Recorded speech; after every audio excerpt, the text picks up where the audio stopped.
We got a few minutes till our next guest, so I'm gonna quickly pop to the loo, and then I think we're ready to go. We'll bring him in. It's our first guest, who's our in-person guest, who's not started in the room.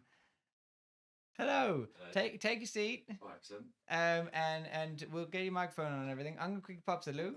But then Do I have to talk in a southern accent as well? No, I don't think so. You get to make a brand new rule when we start the new hour. So I'll be back in a sec. But if you swap to the white camera, we can introduce Joe and everything, and then I'll. So, right, mate, it doesn't actually have to be a certain accent. It's just we got to speak in Anything- like an accent the entire fucking hour. And I've just been swapping all over the place. I've been a loose cannon about the whole thing. And now that you're here, I'm going to stop immediately. Okay. You're not gonna keep the accent up for the entire of the next 2 hour segment with me. Want to stop? Okay. I want to stop. But the what's either a safety net or far worse is that you are going to impose a new rule on Jamie and I Okay. for the next hour. And it's just like it's been shit. Like we can't look each other in the eye, or we have to like keep something on our head the whole time. I think the worst one was everything we said. We had to say it in the form of a question during a quiz. So including your own answers. Yeah, which just made it really debilitating to talk about the quiz. I found that really hard. Yeah. I mean, the obvious one is just that becomes a sort of game of riddles, basically, doesn't it? Like when you have this quizzes where the answer is like the cryptic section, where you present your answer as a cryptic instead of as an actual answer. We were kind of doing that, but to get around everything, I was like, "How would you feel about me saying?" Then I would say the statement. Absolute cop out, mate. Yeah, but it had to happen. Technically, When you're talking for a whole hour, oh man, you will do what it takes. Okay. So how about I would do stuff like that. How about this and stuff like that? Joe. Okay, we're going to be doing reviews. We're going to be talking. So here's the cop out, or here's like the really terrible part. You know how Jamie and I have had these sections that like just meant to be me and Jamie? Yeah. So we're meant to do the ultimate rewind. I checked in once or twice. We were meant to do the fashion you haven't done any of them because you've just been doing all the... We have not done any of them because there have been so many donations. So you just going to cram... Maybe forget the worst. Just do everything in the next 2 hours. Just cram everything in. No. Let's do the worst of the worst because we are almost up to date. We've only got one thing left to do, one big thing left to do in our donations. We're almost caught up. So we should absolutely do worst of the worst with you. But it's just hilarious that it's like, yeah, we had so many sections planned that were just going to be a Jamie. And they've just been catching up with incentives and nonsense and absolute nonsense. Nonsense is integral. I just had a weird outer body experience where I went upstairs to go to the loo, and upstairs in our study, in our computer room, we've got the stream on. So I stepped into there and I was watching it, and it was like watching my life from the outside. Because it was so strange having been here for 11 hours now. We've been here. And then just going up and seeing the set and you two talking and hearing it through like the sound that you with hear the on delay. Stream. Yeah, it was just like, this is so weird. It's like looking at your life from the outside. Hello, welcome, Joe. Thank you for joining us. The magic of recorded media. It's very lovely to have you here. As you may notice, we're fucking wrecks. I also. When I looked in myself in the bathroom mirror, I saw just how glittery my beard is. Yeah, and everything else about you. And everything else about me. But I could see that. I couldn't see how glittery my beard was until I looked into the mirror. I feel left out. We should glitter me as well. We can absolutely glitter you if you want. We've still got glitter left. We need to get the bin bags out if we do that. But we can absolutely glitter you again. We've also got a bunch of more nail varnish because we've got to paint our nails and everything. But we can work through that at some point. What we brought you in for is to help us decide what is the worst of everything we've ever reviewed. Yep. So before, a while back, when we first talked about this, I sent you the master spreadsheet of everything we've ever reviewed. I have, of course, played, watched, experienced everything on that spreadsheet that has occurred for the last, almost 4 years. In the, within the last sort of week and a half since you sent me that. Perfect. So you are the expert we needed. You're the person we needed to bring in, because I'm sure. And in reality, I will likely sit here and nod for the majority of the 2 hours. But I think so. I'm very good at nodding. And it will be a nodding from a knowing going place. Yeah. Right. It'll be an understanding. Do you want to have the spreadsheet available? I mean, we're all going to have to refer to the spreadsheet, aren't we? Yes. Yeah. We are going to have to get the spreadsheet up on this iPad here. So we'll go through them. What we could do is that if you want, I can read through everything we've reviewed in a certain category at the beginning. Yeah. And then after I'll see if I remember any of them. Yeah, and then after I've done that, if anything stands out, we can go to that. Should we do it that way? Yeah. So, Oh, and what's your rule for the hour? Oh yeah. I was What's the rule? tempted, seeing just to really fuck with you guys. Do I have to do the rule as well? No, unless you It's want tempting. It may be fun for me to try and remember, see who of us fucks up the most. Every time we talk about like an artist, so like an actor or whatever, you have to do something. So it's an entire 2 hours of reviews, and every time we talk about someone who has like mentioned an actor's name, don't be too much. I think a good shout if you want to. So maybe one actor who appears in each category quite a bit, because we're looking at worst of the worst. Yeah. So I think for movies, probably you could attach a rule to Nicolas Cage. Yeah. Every time we do Nicolas Cage, you have to do Nicolas Cage impression. Okay. All right. Just a short Nicolas Cage. Short Nicolas Cage impression. Short burst of Nicolas Cage. For games, you could probably go for not an actor, obviously. But perhaps a genre or a Genre? every time there's a mechanic mentioned that you don't like. So for example, when we talk about things that are often mentioned in reviews are things like how much they value your time. Then you have to do an impression of a clock. All right. So if the amount of time, how much it values Use your time is mentioned. You have to do an impression of a clock. An impression of a clock, whatever that means to you. And then for TV, it could be an egg timer. It could be a sand timer. It could be just standing up and doing this with your arms, like yeah, fine. And then for TV, we. I want to just say every time we say the word episode. Every time you say episode, you have to have an episode, like a cycle. no. No, we're 11 hours in. We're already there. How about every time you say episode, you just have to quickly after that say next time on. All right, yeah, I'll take that. Episode next time on. Yeah. Every time we talk about yeah, okay. Fine. All right. Okay. My mic is low in comparison. Jonas is immediately regretting having me on. It should be better with it closer to me. Am I all right? I think you probably are. Yeah. So let's go through. We'll start with. Should we start with? What do you want to start with? Games, TV shows, or movies? Jay? Start where you always start. TV shows. TV shows. All right. Absolutely. A fan. Okay. A connoisseur. Connoisseur of fine podcasting brilliance. It's okay now. Okay. Excellent. Cool. I think I was just a bit far away from it. Okay. So this is going to be a long monologue of names. So we're all going to have to work together on this. I want you to, if anything stands out, if a name I read stands out to you as bad, right, try and remember it. In fact, we can give you a pen and paper. Well, no, a whiteboard. Oh yeah. There you go. Sweet. Where's the other? Oh, actually, I'm holding this. There's one there. These dry wipes. Yeah, those are dry wipes, and there should be one more whiteboard. Oh, I don't know where the other whiteboard is, but can I have that? I don't know, but I have got a scarf. Because us two need to. Oh yeah, that was from the mouth. Oh, we did some blindfolding. Oh yeah. Oh yeah. Laura's mouth. That felt like Paul. days What is ago. Paul? We toured Laura's mouth. It was a very intimate moment. I guess I don't need it. I've got the iPad. You're also going to be reading out. Yeah. Okay. Right. So, so this is not just me. This is everyone at home. The exclamation podcast did work. Okay. Well, there we go. Everyone at home. If any of these stand out to you as particularly bad, just shout them out in chat. And then we'll have an exhausted list of the ones that we actually need to talk about in this instance.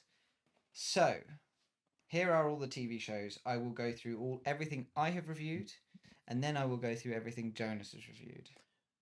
I have to pause you. Mm-hmm. Do we want anything from McDonald's? I'm personally fine, but I'm good as well. I'm fine. But if you need blood sugar, then you do you. I want a McFlurry. They'll be bringing us. McFlurry. Oh, Yeah. actually, yeah, I'll have a McFlurry. Yeah, thank you. Anything else? I think I'm all right. I've got enough sweetness from my iron brew. Other soft drinks are available. This is not making it onto the BBC.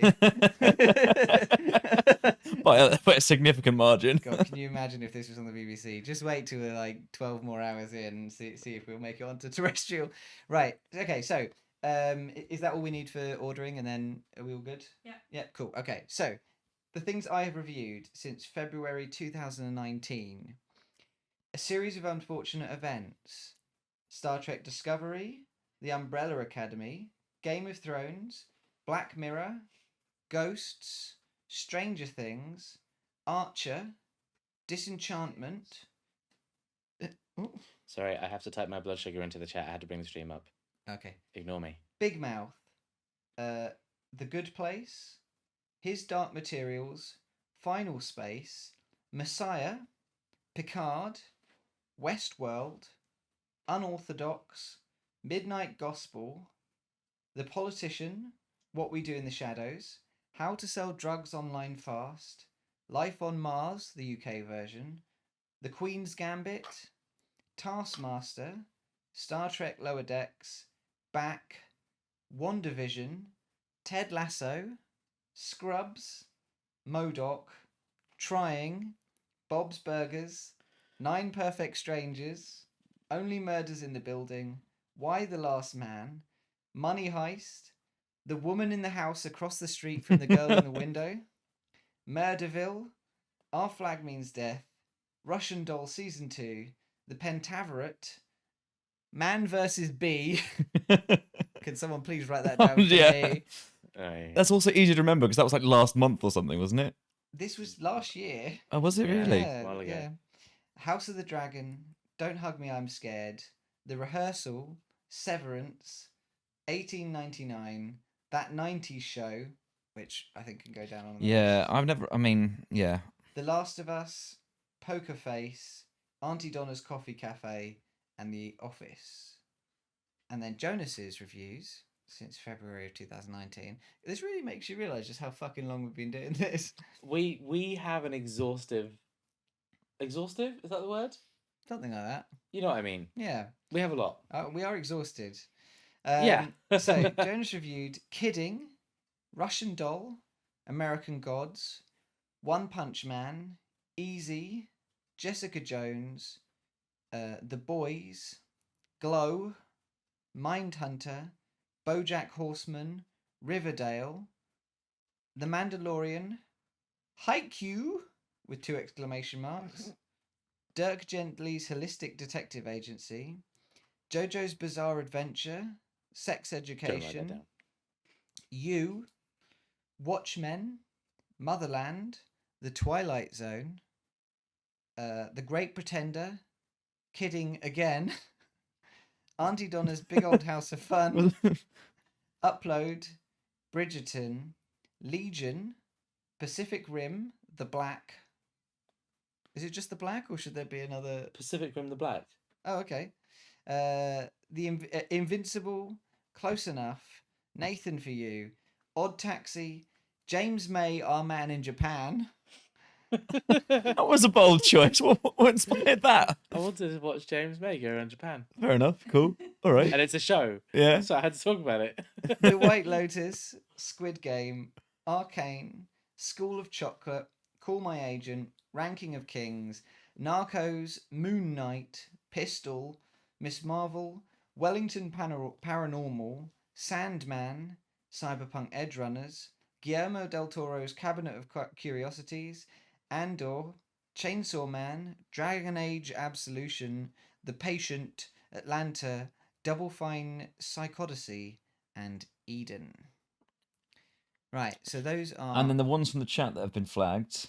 Sylvie doesn't like Big Mouth. 1899 was boring. 1899 was boring. I had from Big what- Mouth as a question mark. Remember, you thought I remember you being quite positive about it. I quite but liked Big I mean, Mouth. in all fairness, I've never given it a fair crack. But it never seemed to. There's a reason why I never looked particularly Big appealing Mouth's to on me. your I list as put Big well. Mouth Yeah. on my list. I put it as a Because- question mark. Because I think it's one of those shows where the more of it there is, the less good it is.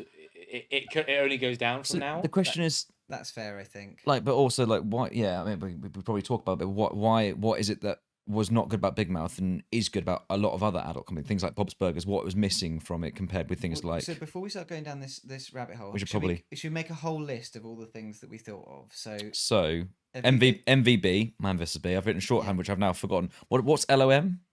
Life on Mars. It wasn't not the worst, but I remember there was an interesting discussion about how good it was looking back and stuff like that. No, fair enough. But I mean, I haven't rewatched it. We should put out everything that we think we might want for now, Yeah. and then we can whittle them down. 90s, I've written as well. The Can, 90s show. No, but yeah, no, I agree. It was a good show. Yeah. can we write them out fully? And Sorry. then- Well, where? Because these are our individual lists. Oh, good point. Okay. So you're asking us Yeah, no, to you're then. right. You're right. I'm being a dictator. Oh, is that Found the whiteboard. okay? I will write the definitive list, and then we'll rub them off as we go. So, okay. So,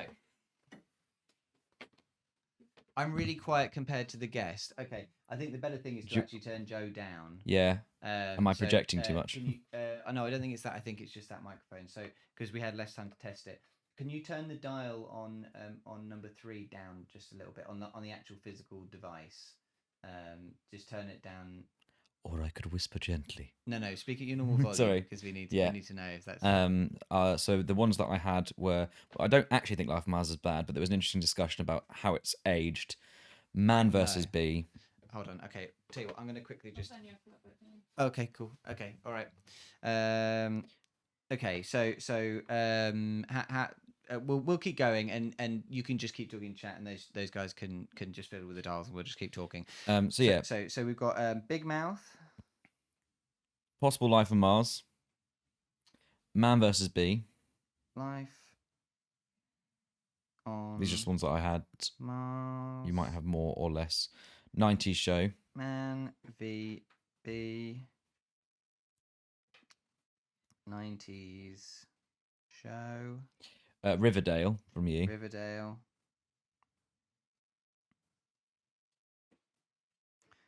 Anything else? And that's it, really. Okay, and then chat threw in also 1899. 1899. Oh, is that the one on the boat? That's the one on the boat. Yeah. I started that and I didn't get very far. Yeah. So maybe awkward. I agree with you actually. Okay, so should we just work our way down the list, and we'll Yeah. talk about what we think of all the different shows, and then we can sort of circle back and. Do I not even get to read out mine? We did. We did. It's You just haven't that read them out. Oh, okay, read out yours then, please. Big Mouth and Riverdale. Okay, cool, perfect. Thank you for that. But just to confirm, no one knew that I had Riverdale on here. Joe said that he put down Riverdale because you had it on your board. No, put it down Riverdale's because- from my list. Oh, I see. Okay, sorry. I misunderstood. I will take this. I was about to say I'll take the this learning personally. experience. Yeah, I'll take this as a learning experience. Bring me my ukulele. I will make my apology. Okay, I'm very sorry. I shouldn't have overridden you. Okay, so Big Mouth. What do people think of Big Mouth? How do people like Big Mouth? So I've seen a certain amount of it. Yeah. As in, I've seen like maybe one season and clips of the next season, and I think like what it sets up well in like premise, and it executes, and sometimes it executes like singular jokes quite well. It's kind of lost in like a general haze of just very like cringe, crude humor that's been done to death 1,000 other times in its own genre. That and those jokes don't feel original. They're just they are delivered in quite original setting. The hormone monsters and the idea that everyone's like kind of worst parts of growing up are all represented by these actual physical creatures and people and that they get to speak to, and they go on all these supernatural adventures. But like sometimes the punchline is like, he ejaculated, the boy came. That's Yeah. funny. Yeah. That's the Yeah. joke. I remember early on it sort of feeling like, I get that this is a show like, and it's definitely skirting around the idea of like, when you're growing up you have to deal with sexuality a lot, but as it went along it very much felt about like, isn't it funny that we do all these crude jokes because it's kids, right? And like, it just sort of felt like it lost a bit of the nuance. I definitely think the first series was the best series, and then it sort of like slowly lost that like quite incisive, cutting part about like It sounds a growing little up. bit like if Seth MacFarlane were trying to make the In-Betweeners. Yeah, but A but little the bit. thing is, it didn't start that way. The first series very much, I think, did a really good job of like personifying some of the really core things about growing up, like about going through puberty and those kind of things, in like abstracting it really nicely with the hormone monsters and all this kind of stuff. Oh, okay, thank you. Abstracting with like the hormone monsters and all that kind of stuff. But yeah, like as it sort of went along, it sort of struggled to do a lot of that stuff as well. Interesting. Oh, sorry. Yeah. Okay. Season 2 introduced a hormone monster that was for it was a teenage girl, right? And or was that character in season 1 the whole time? I think my Season 1 had the boyish humor, right? so season 1 had the like the laddie one, and then it had the one voiced by Maya Rudolph, and then season 2 introduced or maybe Maya Rudolph's character was introduced in season 2. Yeah, because that's what I'm trying to remember is the show. The show was very male crude humor in season 1, but what I'm not sure about in my brain is did like the girl teenage equivalent exist as well, where her hormone monster is very much a representation of like Yeah. And also, experiencing. did it feel like jokes written by women about female teenage issues, or did it feel more like, and this is quite a simplistic view, did it feel more like the same kind of laddie humour, but about periods rather than Yeah, about boys like ejaculating? Or do projecting. you know what I mean? Or was it like I is it will say projecting that, like, boy humour onto girl yeah. teenhood? I mean, I watched them all with Laura, and like, I mean, she can correct me if I'm wrong, but like the early stuff definitely did feel like it was sort of hitting on some of those things for women. I think that basically by the end, it wasn't that it wasn't necessarily that, like, I don't think crude humor is necessarily bad if it's hitting on the right things, right? Like, it's talking about children, right? There's going to be Yeah. crude stuff in there, but I think towards the end, it was very much that it had lost that sort of core thing that was hitting at some like And core quite message simply, part of it. some of not, I mean, crude humor can be clever, but also sometimes it just comes from a little bit of like it being unexpected, it being situational. Do you know what I mean? Yeah.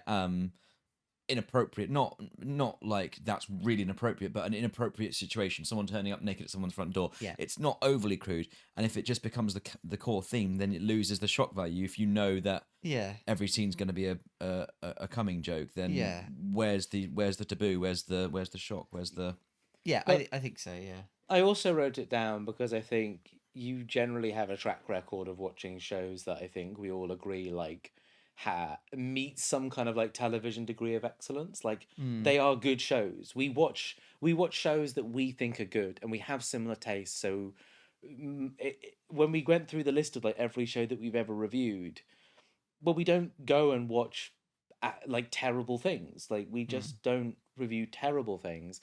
It's just what we have here is we have a show that definitely had like a really kind of strong opening concept, and over time it just has sort of fallen just- into a little bit of a mediocre valley. Yeah, which isn't a sin. Like it's not a bad thing that it's fallen into a mediocre valley. I just think we talk a lot about how shows like either sort of die a hero or live long enough to see themselves become the Is Big villain, Mouth, right? I don't think Big Mouth is big enough or long enough. Do you know, a bit like, do you know what I mean? It's not. I Yeah, don't know enough. it You could have been compare better that for with you longer, compare that with things like other adults comedies, things like Family Guy, or not so much Simpsons, because it's never quite as adult. It's always a little bit cleaner and always has been. So has it earned its decline in the same way that I think you're right. Like it died quicker than it should have done, right? Like I think it's on like season 3 or 4 now, and it definitely probably could have gone longer if it had a bit more. I think if it had a bit more. is it still being made? Is it still running? Well, so Is it they still... made a spin-off called Human Resources, which was about the monsters, right.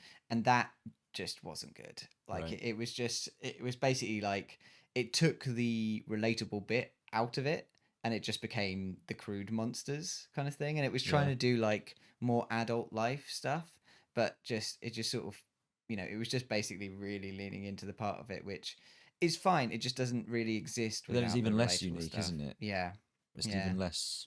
yeah, yeah. Okay. All right, so that's Big Mouth. I think our the Big Mouth. If we're gonna give them sins, if we're gonna call them out for the sins that they have committed, Big Mouth's sin is declining too fast. I And think. perhaps unoriginality. Perhaps yeah, not working falling a bit into- hard enough to find its own niche. I think the first season was very original, and then it just couldn't maintain that kind of thing. I think for what Big Mouth does well, was it was just that personification of those creatures, like they're personifications of human parts. I think they're good in isolation. Like those are good. You can draw that concept and you can say what it is and you can write some bullet points on like how this you could make jokes from this thing. But then when you write an entire show that tries to leverage that, you just run out of material like so quickly. You know, I just think it doesn't power through. I agree. So poor Big Mouth. It burnt bright, but it burnt fast, and it disappeared. Life on Mars. So Life on Mars, for those who don't know, is an old UK drama about someone who gets conked on the head, ends up in a coma, and becomes a policeman in the 70s. Yeah.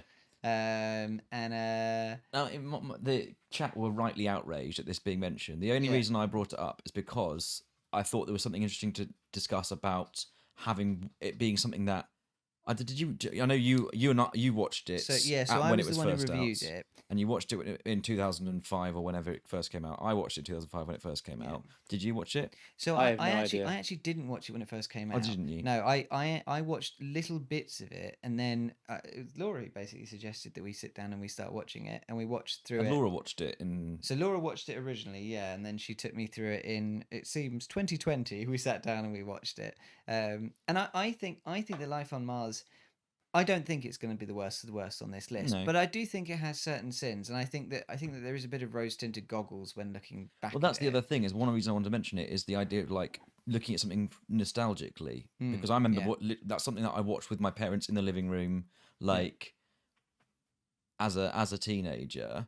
And I haven't rewatched it as an adult, but you have, and wondering whether there's just looking at something that has a nostalgia element, and I think that I actually think it's a show that got better as it went along, and I think the reason why it got better is that it got cheesier and cheesier as it went along, and I think that early on they really wanted to sort of draw the line that they were doing a slightly heightened version of how the 70s was, kind of thing, like drinking, drinking thing. Obviously it was a drama on the BBC, so there was like, decking people in decking perps and like beating people up in interrogation rooms and stuff.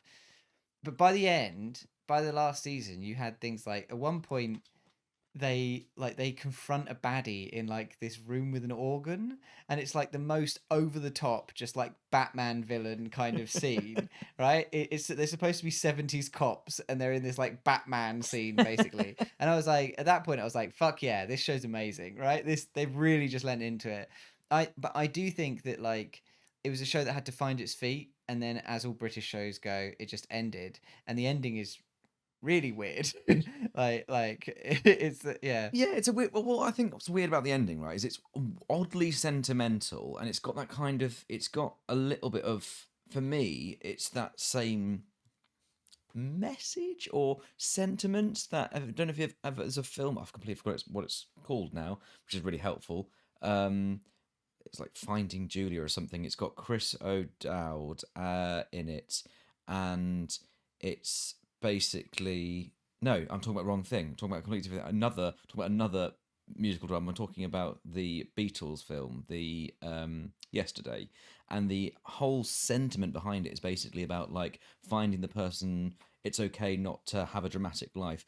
And when he, spoilers for anyone who is now almost 2 decades late to watching Life on Mars, when he, at the end of it, comes back and then decides, actually, I want to go back to the 70s, and because I miss my 70s girlfriend. Yeah, we're gonna hardcore spoil this. Yeah. The show ends with the man waking up out of his coma and deciding, I preferred being in the coma and jumping off a building. Exactly, and there's that thing but which is weird, but when you look at it, the way I remember it is the sentiment behind it is like, life is boring as a cop in the noughties because I have to sit in an office and go to meetings and deal with bureaucracy. So instead, I'm going to go back into a coma And just beat people up in the just beat people up 70s. again because at least it's exciting. And I've got my 70s girlfriend who I fell in love with. Yeah. And there's kind of that, when I talk about the yesterday things, that thing of kind of going like giving up on this, on like this dream, whether to live happily. And there's something nice about that idea of kind of going, well, you can have this other, there's Yeah. something simple, but actually, is it? I don't know. I don't think life on Mars can be the worst of the worst. And I actually I think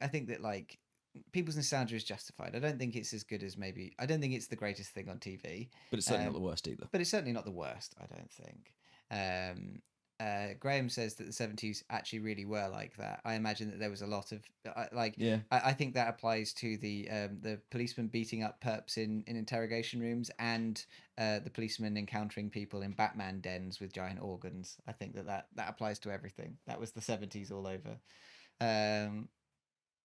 No, I know what I said. Yeah. It just sounds it sounds crazy, but I also haven't seen the show to know what the context is. So Jonas, here's one that was on your list, Riverdale. Yeah. Why did you bring Riverdale to the table? Riverdale is like a real mixed bag in terms of like its production value, like is high and low at various different points of its production. Its own vision of like what kind of genre or like what kind of show it wants to be, like drastically changes quite a lot. And there's something about like the fact that show tonally shifts so aggressively so frequently means it kind of keeps you on your toes and is like interesting. And it definitely has interesting content. Like it has set pieces and moments that are like fucking baffling. But then also sometimes that lack of vision and that lack of like they clearly didn't know what they wanted for the show from the beginning means that they just don't commit to things. They retcon stuff. They arse pull, and it ultimately very little of the drama in that show has like it just has like no stakes because serious things happen, like a character dying, but then the next episode they've just revealed that actually that character always had a twin and the twin died and the real character is actually alive and the real character actually has gone and opened their own cult in the woods and now they're a cult leader and this is their new character arc for the next 3 seasons. I never got that far, right? So I watched the entire first series of Riverdale, and I think it sounds to me, I never watched series 2 or anything, but I did watch the whole of series 1, and I almost didn't get through it. And the reason didn't get through it is a lot of that, and it's like this whole, it's a lot of shows do this. I think particularly you have it like this sort of disproportionate stakes for things where people take some things as life and death stakes. Characters take some things as life and death stakes that don't feel, certainly to me as a viewer, that they should be, and other things they just take it in stride. They take it in stride. And there's a whole like murder mystery. People are being like, there's a death they're investigating. If I'm remembering it rightly, the whole first series is centered around a mystery, which was really interesting. And it turned out to be, spoilers, a plot to do with tree sap. Am I remembering this rightly? No maple syrup or something. Am I remembering? If anyone's seen this, so I haven't seen the show, but I did watch a video that basically explained it, and it basically explained it. It seemingly explained it like it was just sort of like random shit happened at every turn. But the big thing it was like a rich family was behind it or something. But it was like an accidental cover up. I can't remember. The big thing I remember from that video is that the first season ends with like a death or something in the final episode, and then in the next season they just basically entirely retcon that scene at the beginning of the next season. Yeah, I might be misremembering it, but wasn't there was a death? It started with a death as well, didn't it? And the whole thing was centered around the death, and then there's another one at the end. But then obviously all throughout the first series, you've got this frankly really boring teen romance drama, and you're sitting there watching go, people have died. Like, yeah. Do you know what I mean? This is like, why don't you care about this? You're really worrying about the wrong thing right now. and also, I'm not interested in the teen drama. It wasn't why I wanted. I stuck with it because I wanted to find out the answers.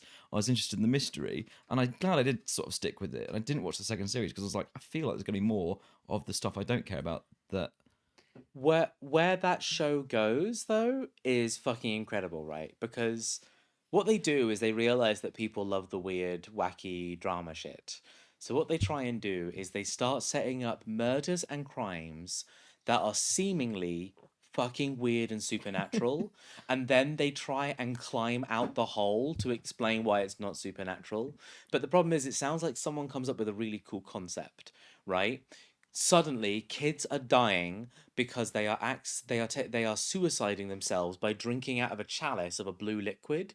So kids are being found dead, like Content warning, by the way. We're going to talk about a lot of awful things in the next few series. Yeah. Yeah. If you like, Yeah, that's fair. if you don't like all of the sort of awful things that appear in awfully made dramas, come back at 4 a.m. 4 a.m. Yeah. It will get a lot more wholesome after this section, but I yeah, don't know if that's the case. Riverdale plays this stuff like very slapstick. It is a very slapstick representation of death in its own city and its own environments. But yeah, these, like, you've got people turning up dead and they've got blue lips, and it's like, how did this happen? And then they find out that, like, they drank poison from a chalice. And it was like, oh my god, they must have done this voluntarily. Then later you find out that everyone's playing gargoyles and graves and gargoyles or something. They're playing D&D. Right. But they're playing a version of D&D that is like super culty, and you can't get your hands on a rule book unless you know someone else who has their hands on a rule book.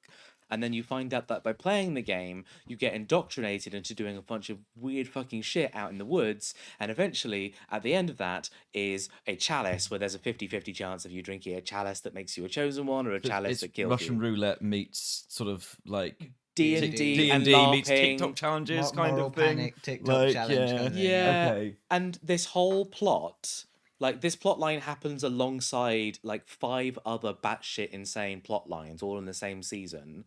You find out that the parents of every child have their own social network that used to play out when they were the same kid's age, and they all went through a lot of the same batshit crazy stuff when they were kids. So you're Right. not only playing like Guess the 5 you're not only playing Guess the 5 mysteries. You're playing Guess the 5 mysteries, but where does this mystery cross section on this parents' timeline? So my question then is, right, because what made me lose interest in the first series, and I almost give up on it, was I wasn't interested in the teen romance stuff. I found the teen romance acting as well. I didn't believe any of the relationships. I was interested in the mystery and and that sort of stuff, and I really had very little patience for the teen romance stuff surrounding that. Do you think that I'd be more interested in the batshit crazy second series onwards if you just buy in, like you're saying, like if you just accept it, if you just, like you said about Life of Mars, it got crazier. Do you think they went, people want the insane stuff, so let's just lean hard into it? And is there not any value in that, or was it just too badly done? I want to reword this question in a certain way. Is this show bad because they had no plan and they just sort of went on a whim and retconned shit, or is it good because it's entirely focused around giving you what you want? Both. And it doesn't care about making an actual piece of art. All it cares about is making you happy. The answer is both, because at one point in the show, it is what you said first, and at another point in the show, it is what you said second. Right, I see. Okay, so it's not even consistent. It's so inconsistent in about what it actually is trying to do for you. Exactly. And so what just happens is you watch the show sometimes and you're like, this is the weirdest, fucking craziest, like, there's a bit where a guy in a school says something dramatic to the main character and then turns and jumps out a window. Okay, so here's a question then. Do you think, slightly similar question but slightly different, do you feel it stops taking itself too seriously? Because again, series 1, it felt like it took itself quite seriously, and actually, if you're going to take yourself seriously, do serious things with the mystery. Also, side note, if anyone in chat's watched it, can you confirm or deny, was it all to do with maple syrup, or am I misremembering this? You are misremembering. What you're remembering is you're remembering a single episode plot line where there's a jock in school who dates women. Right. And then what he does is, after going on a single date with them, he starts this campaign of slut shaming, saying that they got sticky mapled. And the girl gets like their picture plastered all over social media, but there's I thought there was like a rich family made their money from maple syrup. Oh, I think there was a family there is a family that's like rich, and I think they did have like barrels and barrels and barrels Anyway, of something. yeah. So maybe the maple is like it's a bit. Maybe it was a. Well, it's got What no the fuck idea is happening? No, so It's a rich family that just have barrels of maple syrup. no, I think you are. I think But you that's not are right. important to the Actually, plot. I Well, think it might have been. I can't remember. no. I think you're right about like a maple farm being the reason that family is rich. Right. But I can't remember that the maple What is to a do with the death. good reason for any. Yeah, exactly. And if it was, That's just what stuck with me is the maple syrup for some reason.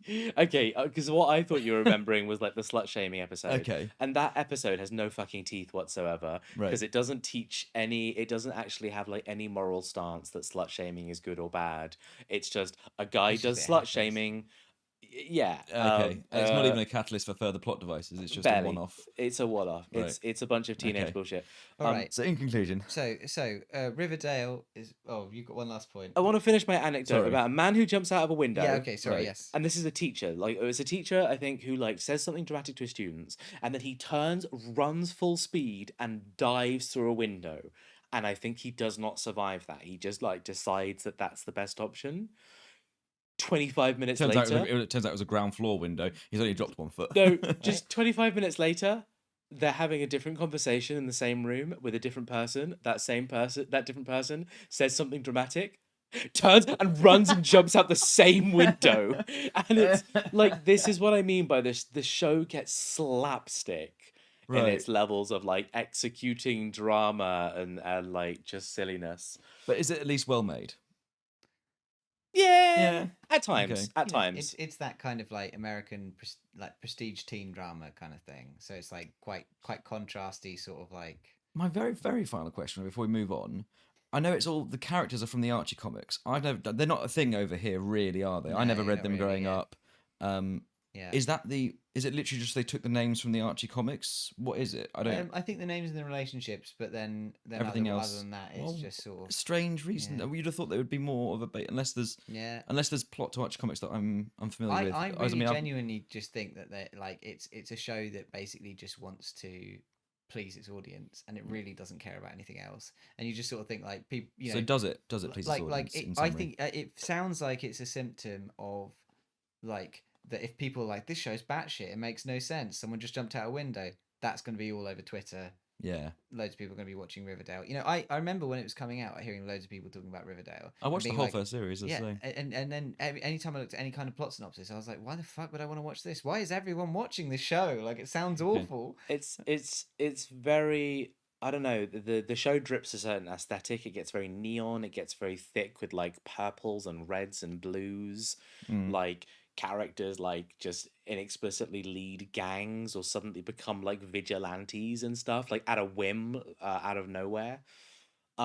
It's got all of that going for it, but it's a messy show. So it could be a contender. Could definitely be a contender for one of the It's, worst. it's on the list. definitely there. Well, so okay, should we go Move for on. should we go for one that I think that Go on. probably could be a particular good contender? Who here has seen the show Man vs. Bee? I haven't, but I listened to your review. Did you end up watching any of it in the end? Why would you talk about a show that bad and think that I went and watched it afterwards? Out of curiosity, you might have done. So, Man vs. Bee is a Sure. hateful show. Man vs. Bee is like the dying embers of Rowan Atkinson's career. I think the line I used in the thing was I told an anecdote about how Rowan Atkinson was asked about punching down in comedy, and he said all comedy needs a victim, and in this case, the victim is the audience.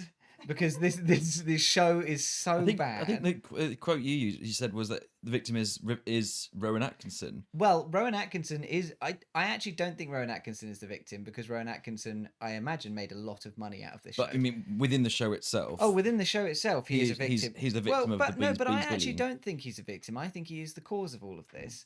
So, Man vs. Bee is a show where Rowan Atkinson plays a not that bright man who goes to he becomes a house sitter for a very wealthy couple. The very wealthy couple are coded as awful capitalists, right? They don't really think of him as a person, all this kind of jazz. He goes to house sit their house. It should be a fairly simple job, and then a bee turns up, and he ends up basically destroying the entire house through the course of trying to get rid of this bee. The major problem I had with this show, and I think what takes it from just being a bad show to kind of being maliciously bad, is that Rowan Atkinson is trying to relight that fire of Mr. Bean, right? The sort of bumbling, sort of fun character. But Mr. Bean never felt malicious, right? Mr. Bean felt like he was an alien. Mr. Bean felt like he didn't understand human customs and he was sort of trying to learn them. This guy has an ex-wife and a kid, right? This guy is a grounded human being, right? He's a real person.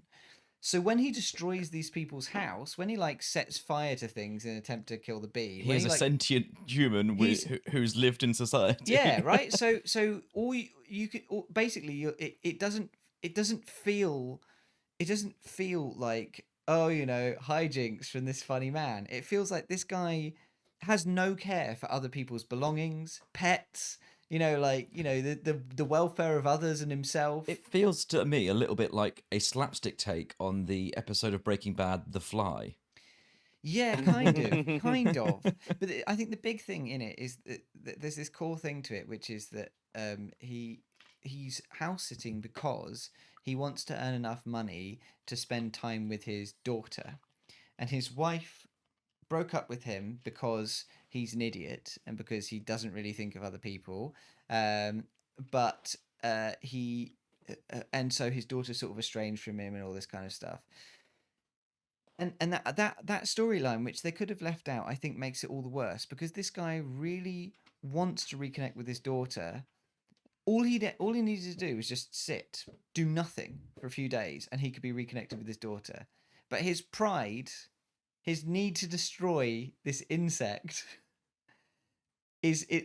basically destroys his relationship with his daughter. Is pride? I mean, I guess it's like, I mean, we may be overthinking this slightly. It's man versus bee, but but like, there's something about like, do you think pride is his hubris? Do you think that is his hamasha? This thing of like, or is it just? Is it There's an inability to sit still, an inability to deal with annoyance? No, well, because he wants. It comes from the reason he's there in the first place comes from a good place. I would say that it goes from it being like I can handle this bee to I must handle this bee or my life is incomplete. There's a scene in that where he rips out the entire inside of a car because he thinks the bee's gotten into the window of the car. Okay, so how's this then for a take on a deeper look at man versus bee? Here is a man who, like many men of his age, is struggling with losing control of things. He's an aging man. His prostate's probably not what it used to be, and he's lost control. He's lost his connection with his daughter. His wife's left him. Admittedly, maybe these all brought on by his own failings, but we all have our failings. And this is a man who's now just trying to sit a house, and this bee won't let him do it in peace. And now he can't even deal with this bee, and this bee is now an Everest. If he can't deal with this bee, then how the hell is he going to reconnect with his daughter? How the hell is he going to have a meaningful, heartfelt relationship with his daughter and be a better man if he can't even deal with a bloody bee in a house sitting? I think I'm aware I'm overthinking this, but it's just a devil's advocate. No, but I think you can read it that way in some instincts, but I do think the point where he feeds the dogs laxatives and then traps it in an oven. Listen, and thinks Jamie, that we've all made mistakes, all right? Just this afternoon, I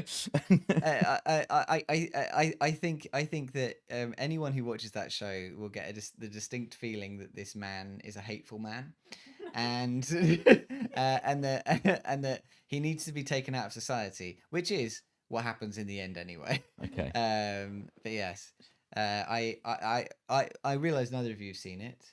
Jonas, do you have any final words on Man versus Bee, or should we move on to something else? James, I just want to ask a question. Yeah. It's not to do with Man versus Bee, but you'll understand the question. How many episodes next time on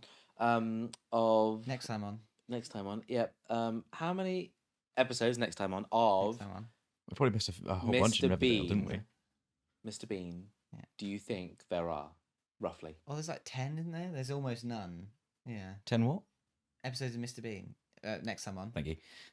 That's all I wanted to do. So I was shocked to find this out recently because I just assumed that it was a long running show, that it had seasons, that it had like I don't know, that it had empire to it.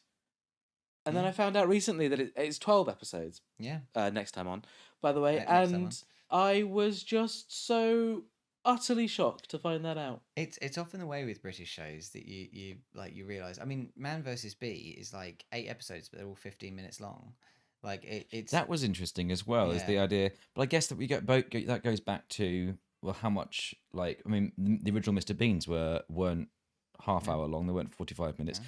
They were short things because how long can how long is it- slapstick? yeah. How long can an extended slapstick scene sketch actually? But the thing with Man vs. Bee is that unlike Mr. Bean, Man vs. Bee is a prolonged story, right? You follow it from start to end. There is a whole thing. So it absolutely could have been half as many half-an-hour episodes.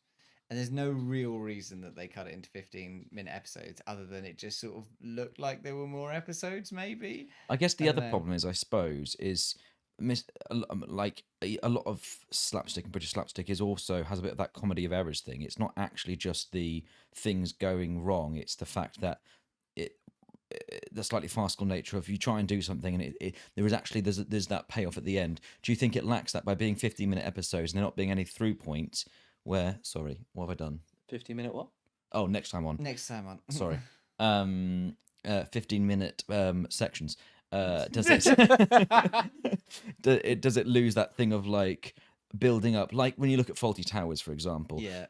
Very similar slapstick man who makes his own problems, Yeah. but there is because you get this half hour, you get this build up of he is trying to do the right thing for his company, for his hotel.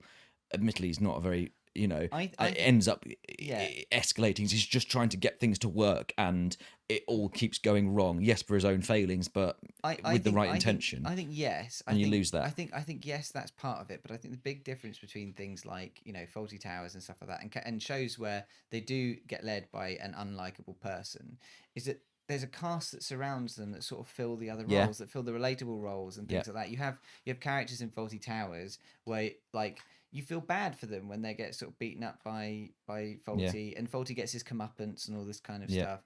In the case of this, the only characters you feel sympathetic for are the daughter who doesn't get to see her dad, and it's like entirely his fault in no kind of funny Yeah. way. Yeah. And then the only other character that you see, apart from like other various sort of background characters that occasionally turn up, the only other character you see is a bee, and I can't relate to a bee, really. Have you Like, tried? I watched that- Man that does- versus no, Bee. but Have you does gone out sound there? like your favourite. Have you spent time in the flowers Learned and the really, soul of the really, bee.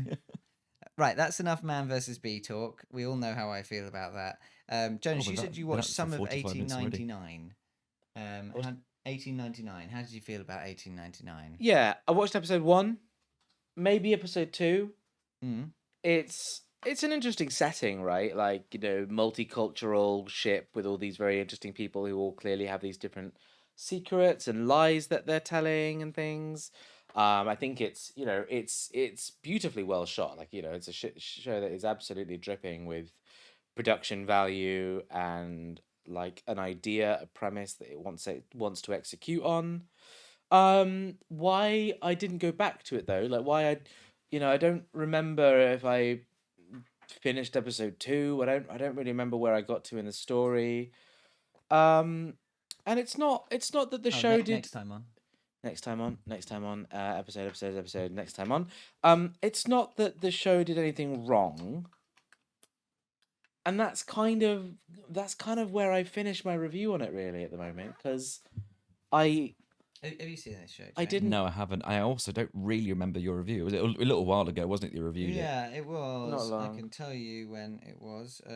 It was this year. It was January of this year. January. What? So, Okay. so essentially, at the moment, I think I haven't finished forming an opinion on it because I dropped it by accident, not on purpose. So my general tone on it was, I liked it. I thought it was but it definitely had that feeling of a. So it had the disadvantage of being the next thing I reviewed after Severance.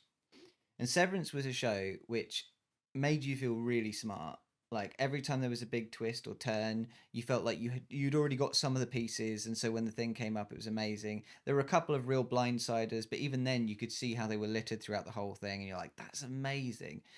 1899 took the approach of like Laura had already seen it when we watched it, and after every episode, she'd go, "What do you think's happening?" And I go, I don't know," because it was the kind of thing where everything it set up in an episode, it would solve in the episode, and then it would just be like, "And next time, more mystery," and so you kind of just felt like you were being pulled along with it, which wasn't unpleasant. I really enjoyed that sort of being dragged along with it, but I could see how some people felt like, you know, like it. Yeah, sorry. Next time on. So the penalty is supposed to be that we apologise to a duck, so we can do some apologies to We'll do ducks it. Yeah, in I a think bit. we've got a few to name. But yeah, so it definitely just sort of felt like it dragged you through the mystery, and you just kind of, each episode something new would happen. You go, ah, cool. Each what? Next time on, That's a terrible rule. I'm sorry, guys. it's all right. awful. There's only one person who hasn't regretted their rule so far. So yeah, so you just sort of get dragged through the story, and at the end of it, there was a big twist in the final episode, and I was like, oh, okay, I can see how this opens up, and we start to get into the meat of it. I think this is a show that is all right as it is, but will be made better by a sequel, and then Netflix immediately cancelled it. Right.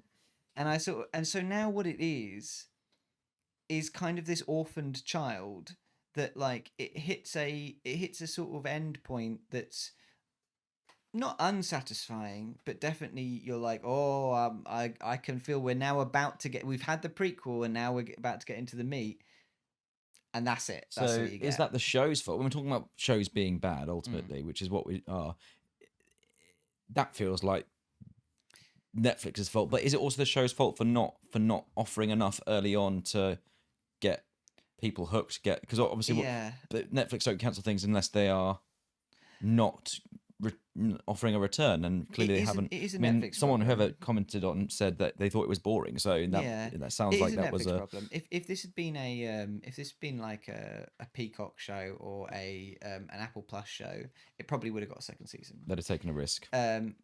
But as Jonas rightly pointed out, it's not a fast show. Like it definitely is a bit of a slow burn, and it doesn't really give, like, you go most of the way through the series before you really have any grounding in what's happening. And like, did you feel like you really knew what was going on in those first couple of episodes? I mean, yeah. In the sense, sorry.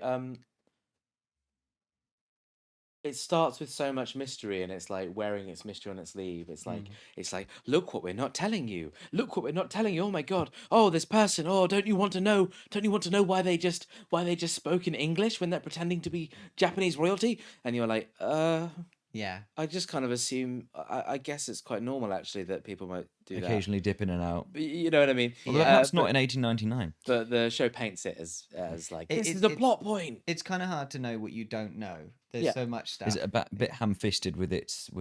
Does it feel a bit forced in its sort of efforts to show you its plot points? I think it it just does that can. sort of in media res thing of like, there's loads of stuff, and everyone's just kind of confused, and like it has. I think the core. I think stripped down to its core bits, it has a really cool premise of like they're on this old steamer ship, and they get notified that another steamer ship that went missing, they found like that it's calling their ship, but sending sort of nonsense information, because they have this special machine that only two boats have, the one that went missing and their boat, and so they divert course to get it. And there's this sort of whole thing about like everyone being like, oh, we're not going to get to where we're going and all this kind of stuff, and then they arrive, and then just a whole new story kicks into gear when they find it. But it changes so much over the course of it, and I think that you really need to get to the end to be like, oh, that's a complete thing. But shows shouldn't rely on you doing that when they're that long. It's hour-long episodes. You've got to get through like 10 of them Right. before you sit there and you go, oh yeah, right, that was 1899. So Cool. that sounds like Yeah. But I think ultimately, I don't think it. I don't think we can consider it a contender for the worst show. No. I think it's just. It's a show that some of us kind of went. It's got some problems. And again, it's because it's kind of in a sea of like exceptional, great shows that we have no complaints about, shows that we look about fondly, and things like that. I think it's just easier to highlight those things. I'm also going to be. I'm going to be little admin boy, and say Then it's been almost an hour. Oh, and we've God. only made it through TV. We need to shows. crack on. Okay, all right. Well, so I don't think we're gonna go with 90s show because I don't think either of you have seen it. Have you? I haven't No, seen. No, I've tried that 70s show and I thought it was dreadful. If the 90s show is worse than that 70s show, I cannot get into that 70s So show at all. I only like the 70s show through nostalgia and watching it in the background of doing other things. The 90s show is significantly worse. And But the it only doesn't seem possi- fair considering I've not actually seen it. The only but- possible reason to watch the 90s show is if you like the 70s show. and I hated it. I could not get into it. I tried it as an adult, but That being said, oh well, okay. So we've got our options are Big Mouth, Life on Mars, Man vs. Bee, 90s Show, Riverdale, 1899. We said that we're crossing off 1899, so we'll get rid of that. I don't think it's fair. Big Mouth doesn't seem as bad as. I don't think Big Mouth needs to go. I think it had a good season to start with. I think it was pretty good. Life on Mars, I don't think. No, is gonna I be just the wanted. one. I just wanted to talk about nostalgia as an interesting because prob- none of the others had nostalgia. Yeah, we're probably not going to go for Riverdale. I don't think Riverdale's that bad. No, I I just Really? think yeah. it's like it's got bad bits that are worth laughing at. Yeah, Okay. but it's a show that aims to please. I think And in it a does way that. in a way that these two shows consistently fail to do. So it's Man vs. Bee or that 90s show. I think we talked about Man Man versus vs. Bee Bee. at I length. think we agree that like there's nothing redeemable about it. All right. It Man is vs. Bee is the Man worst. versus Bee. Man vs. Bee is your worst television show ever. It's Yep, the worst worst. television Who's show. booing for ever what? I'm made. It's curious. the The worst worst of the worst. worst. Yeah, what There was we go. what was What's Sylvan? the boo for? They're Sylvan, are saying you boo booing? earns. Are you booing that Man versus This Bee is is big. our worst TV show? Or booing me not liking that 70s show? I Sylvan, feel like it's probably the latter. Sylvan, you attacked Jamie's taste in TV shows earlier. So if you're defending Man versus Bee, Are they just Man versus are they Tree just sounds awful. booing the fact that I didn't like that 70s show? I don't know. We may never know. We may never know. We move too fast for chat. Oh, right. They're booing that Big Mouth was the. Fair enough. Okay, Right. video games. And the rule for this one is if we mention it sorry, Mike. respecting your time, Time. We have to do an you impression have of to a do an clock. impression of a clock. Okay, so TikTok. We also need to apologise for Ducks for. boards at the ready, please, to write down your what you think is worth putting in, and I'll call out any that I think need to go in there. Oh, I've made a mistake. What's happened? Oh, well, I grabbed the wrong pen, but now the wrong pen's gone under the sofa. There's other pens in the pot. I'll need that pen. No, later. it's the eyeliner pen that we're using. I'll grab it in a bit. Don't worry. I'll grab it after this I don't know where section. it's gone. Yeah, I'll find it. Don't worry. I've lost the weather, John. I don't know where it's gone. I'll find it. Don't worry, Janice. Right, fine. It's fine. We don't need it right now. So in video games, I have reviewed from the beginning Hitman 2, Perfect Date, Star Wars Battlefront 2, Stardew Valley, Cultist Simulator, Return of the Obra Dinn, The Sinking City, Overwatch, Oxygen Not Included, Crash Bandicoot Insane Trilogy, Outer Worlds. Can we put The Sinking City on down for me? Risk of Rain 2, Tharsis, Stellaris, Walking Dead Seasons 1 and 2, XCOM Chimera Squad, Sea of Thieves, Graveyard Keeper, Arkham Horror Living Card Game, Grounded, put Grounded down for me, Tabletop Simulator, Spiritfarer, My Time at Porsche, Cyberpunk 2077, Dream Daddy, Hitman 3, Valheim, Piku Niku, Biomutant, which I think can go down, I tried that and couldn't get into it. Frostpunk, Mass Effect 1 Legendary Edition, Psychonauts 2, No Man's Sky, Slime Rancher, Azul and the Crew, Horizon Zero Dawn, Dishonored 2, Strange Horticulture, Crusader Kings 3, The Witness, Sprawlopolis, Winterhaven Woods and Love Letter, Phoenix Point, Stray, Plate Up, Overwatch 2, Skyrim, Pentiment, Darkest Dungeon, Marvel Spider-Man Remastered, Atomic Heart, which you can put down for me, The Case of the Golden Idol, Shadows of Doubt, and The Good Life. I think The Good Life can go on there as well. Oh yeah.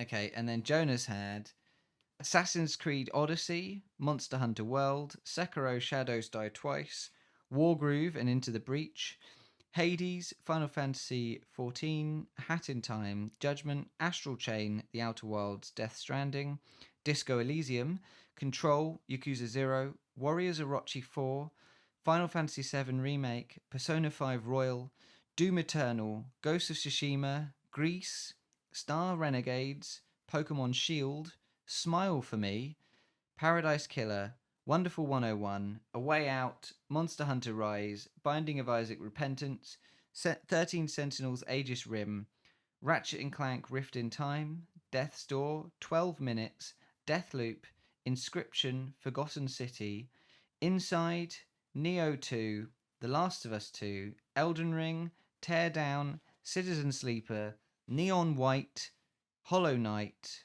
Cult of the Lamb, Stranger of Paradise Final Fantasy Origins, Immortality, God of War Ragnarok, Yakuza Like a Dragon, Hi-Fi Rush, Wild Hearts, Metroid Prime Remaster, Dredge, and Legends of Zelda Tears of the Kingdom. Can I re-go through the list just from 12 minutes myself?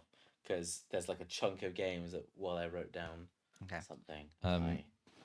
Yeah. That was a long list, and there was there's a good handful of those that I probably would have put down if this was just me talking about games that I couldn't get into, which isn't a very interesting conversation topic. But there is something I think there's something about talking about games that is ultimately harder to get through, I think, than television, because whilst everyone has different tastes in genres and things like that, the integration of mechanics and how good you are at a game is a barrier. Even if you like those sorts of games, I wish I liked Star Wars Battlefront 2. I wish I liked I can't remember the other one that I started making note of and I rubbed it off because I decided it wasn't fair. It was another first person shooter that I think a lot of people, but I really like, and like Monster Hunter games, you generally really well received games. I know you guys really like them, and I've tried, and I'm just too bad at them to be able to even get into them. And then you go, well, that's not really fair. It's not a bad game just because I can't play it. But this is the voice of God telling you we're halfway through the stream.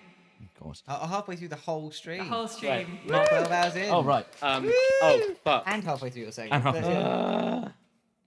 Congratulations, you've survived 12 hours. How does it feel? It feels I'd rather not talk about it. Fair. We've still got 12 more hours to go. But do you see what I mean? I just think it's I think there's something I see to what you like mean, it's yeah. hard, like it's really hard to fairly judge. Sometimes it's really hard to fairly judge something for its actual ability when the reason you can't get into it is just the fact that I'm just shocking at FPSs, you know? I think though that there are enough things on here which are actually broken or like devoid of content or things like that if that's the case, we can just discount it. And that's why I started rubbing things off after I'd written them down. I think basically that's fair, So what have you got, Joe? And I'll combine. I did one that I did make a note of, then rubbed off, but I'm going to put it back in from myself. Is potentially Outer Worlds, not Wilds. Wilds is the one that you and I have talked about that I really liked. Yeah, Never finished because time is hard to. But Outer Worlds, I just thought was there's so many similar games out there. Let's get through the list anyway, and then we'll go back you asked for Sinking City. Sinking City. Grounded. I don't remember what Sinking City is. City. I think it's Sunken City, but it doesn't matter. Biomutant. Grounded. Biomutant. Atomic Heart. Oh God, Atomic Heart. And Good Life.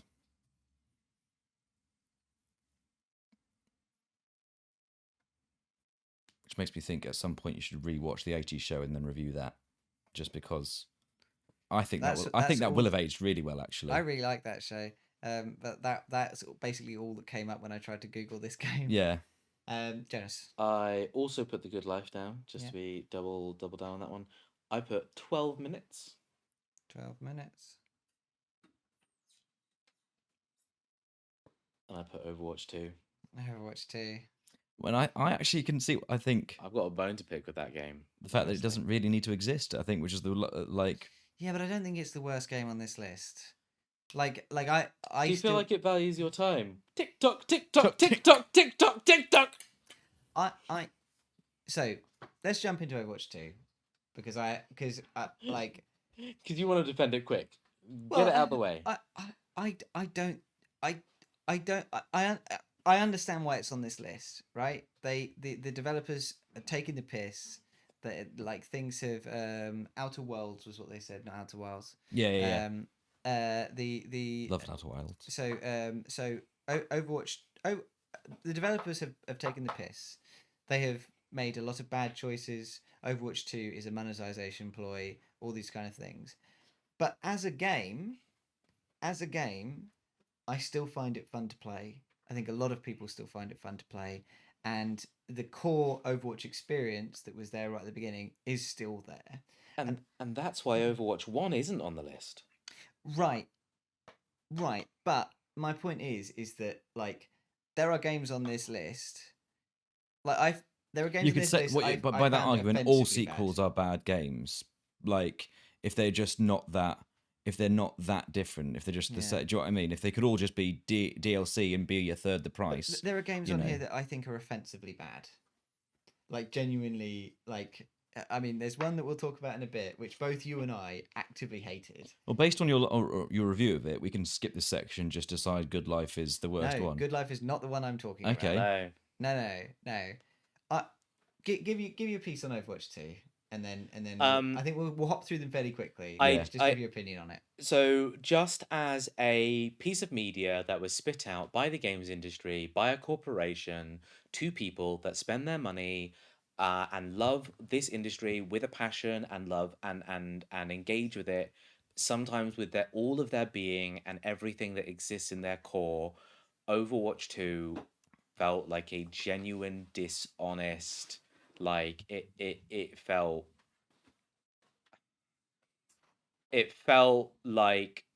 passive aggressive. It felt like it was a bit insulting, a bit snide. It felt like it was taking the piss. It continued to take the piss. People gave it the benefit of the doubt and then would be proven wrong later on about like the benefit of the doubt that they had given it. The people working on that game were victims to a lot of the decisions being made as well. People were putting heart and soul trying to disprove a lot of the negativity that was being spun out by that game, only to be proven like wrong internally as well. You're like, only to be spat on, only to be kicked out of the company, only to have fucking piece of shit Bobby Kotick like absolutely ruin everyone's lives over at Blizzard. Overwatch 2 is the product of just some of the worst decision making happening from higher ups in the games industry, and it will forever stand as a monumental testament to the bullshitted behavior of games industry bigwigs. I think that if But but that's not the fault of the game. That's the fault of the industry. But I do understand. Like I think that while I think that you're right that it does feed into what the game is as a thing, and I think you're arguing that if it does end up being our worst of the worst, that's to send a message. I think they're really going to care. I think they're going to take note and they're going to up their game. Look, I'm not expecting us to call it the worst of the worst, but I really don't want to dismiss the fact that like that's how I interpret Overwatch 2. Before I even get to a main menu where I get to click the buttons and do the shooties, that's what Overwatch 2 has always been to me for a very long time. Fair enough. We missed earlier, but thank you for the £5, Hawk. That's really lovely of you. Thank you for donating. Thank you. Okay, that's Overwatch 2. Did you have any last words on Overwatch 2? Or no, I think you pretty much said it. The idea, but I would say that it does seem to the idea of it being a cash grab and stuff like that as well. That part of it, if we're arguing that for that reason, it's the worst of the worst. Then any game where you could just get DLC for a third of the price of a sequel is also a cash grab, and doesn't mean they shouldn't be made. Do you know what I mean? Like, yeah, I think Overwatch 2 is particularly egregious in terms of it was a live service game that was stopped, and then just basically a bunch more monetization was forced into it, and they're still making bad changes that are eking money out of features they said they'd give for free and things like that. So. Cool. Okay, so next up, you put Outer Worlds on this Yeah, list. not to be confused with Outer Wilds. I thought Outer Outer Wilds Wilds is is brilliant. Never finished it, but that's my own problem, not Yeah. the games. Again, Outer Worlds, I actually think it probably isn't worst the worst, but I just thought in terms of as a conversation of something that just could have been better. I was enjoying it for a short time. I wanted to fill a Fallouty hole, and thought I'd give it a go. I like those kinds of games. And I have to agree with but you, it was yeah. missing something that and I couldn't tell you what it is. I don't think it's the worst of the worst, but yeah, I think you're right. I think I really hoped it would be a new Fallout. a new Obsidian Fallout, and it's not. It like you spend a lot of time not really doing anything, like just grinding your way through kind of samey things. There wasn't even much of a plot mystery. I didn't feel much of a need to find out what happened in the same way Yeah. you did with the with Fallout stuff, and I just thought, I mean, as I say, its biggest sin is mediocrity. There's not Yeah. probably not the worst sin, but it's definitely a sin. I put a lot of hours into that game, but yeah, I think. Would you say that it valued your time? I don't know TikTok, if it TikTok, values TikTok, my time. TikTok, TikTok, TikTok. But no, I don't think it did. I gave it a good few hours, not loads, but enough to feel like, do I want to keep playing this? Yeah. Yes, but probably for the wrong reasons. Hawk points out that it's the only game they can think of, and also I can think of, with strong asexual representation. I think the problem it had is that it front loaded a lot of really good stuff. So that like the first planet you're on is really tight and well. That's the one with the corporate city, and then the people living outside of it. That is something that I completely missed, perhaps. Okay. And that's Yeah. probably my own fault. So- That's not something that I the first felt. place you land is like a corporate city. Yeah. And there you have to like decide whether to send the power to these rebels or to the city or to no one at all, this kind of stuff. And then you go to the sort of like the corporate, like the space base, like with all the shops and everything, where it's like a sort of central hub area. And there's a whole storyline with the woman you meet who's like asexual, and she's sort of trying to navigate romantic entanglements through asexuality. I think I did get that far, but maybe this is roundabout where I just kind of. But it was really good. It was really well written, but it like all of this stuff was relatively early, and then Right. you start to get to points where it's like.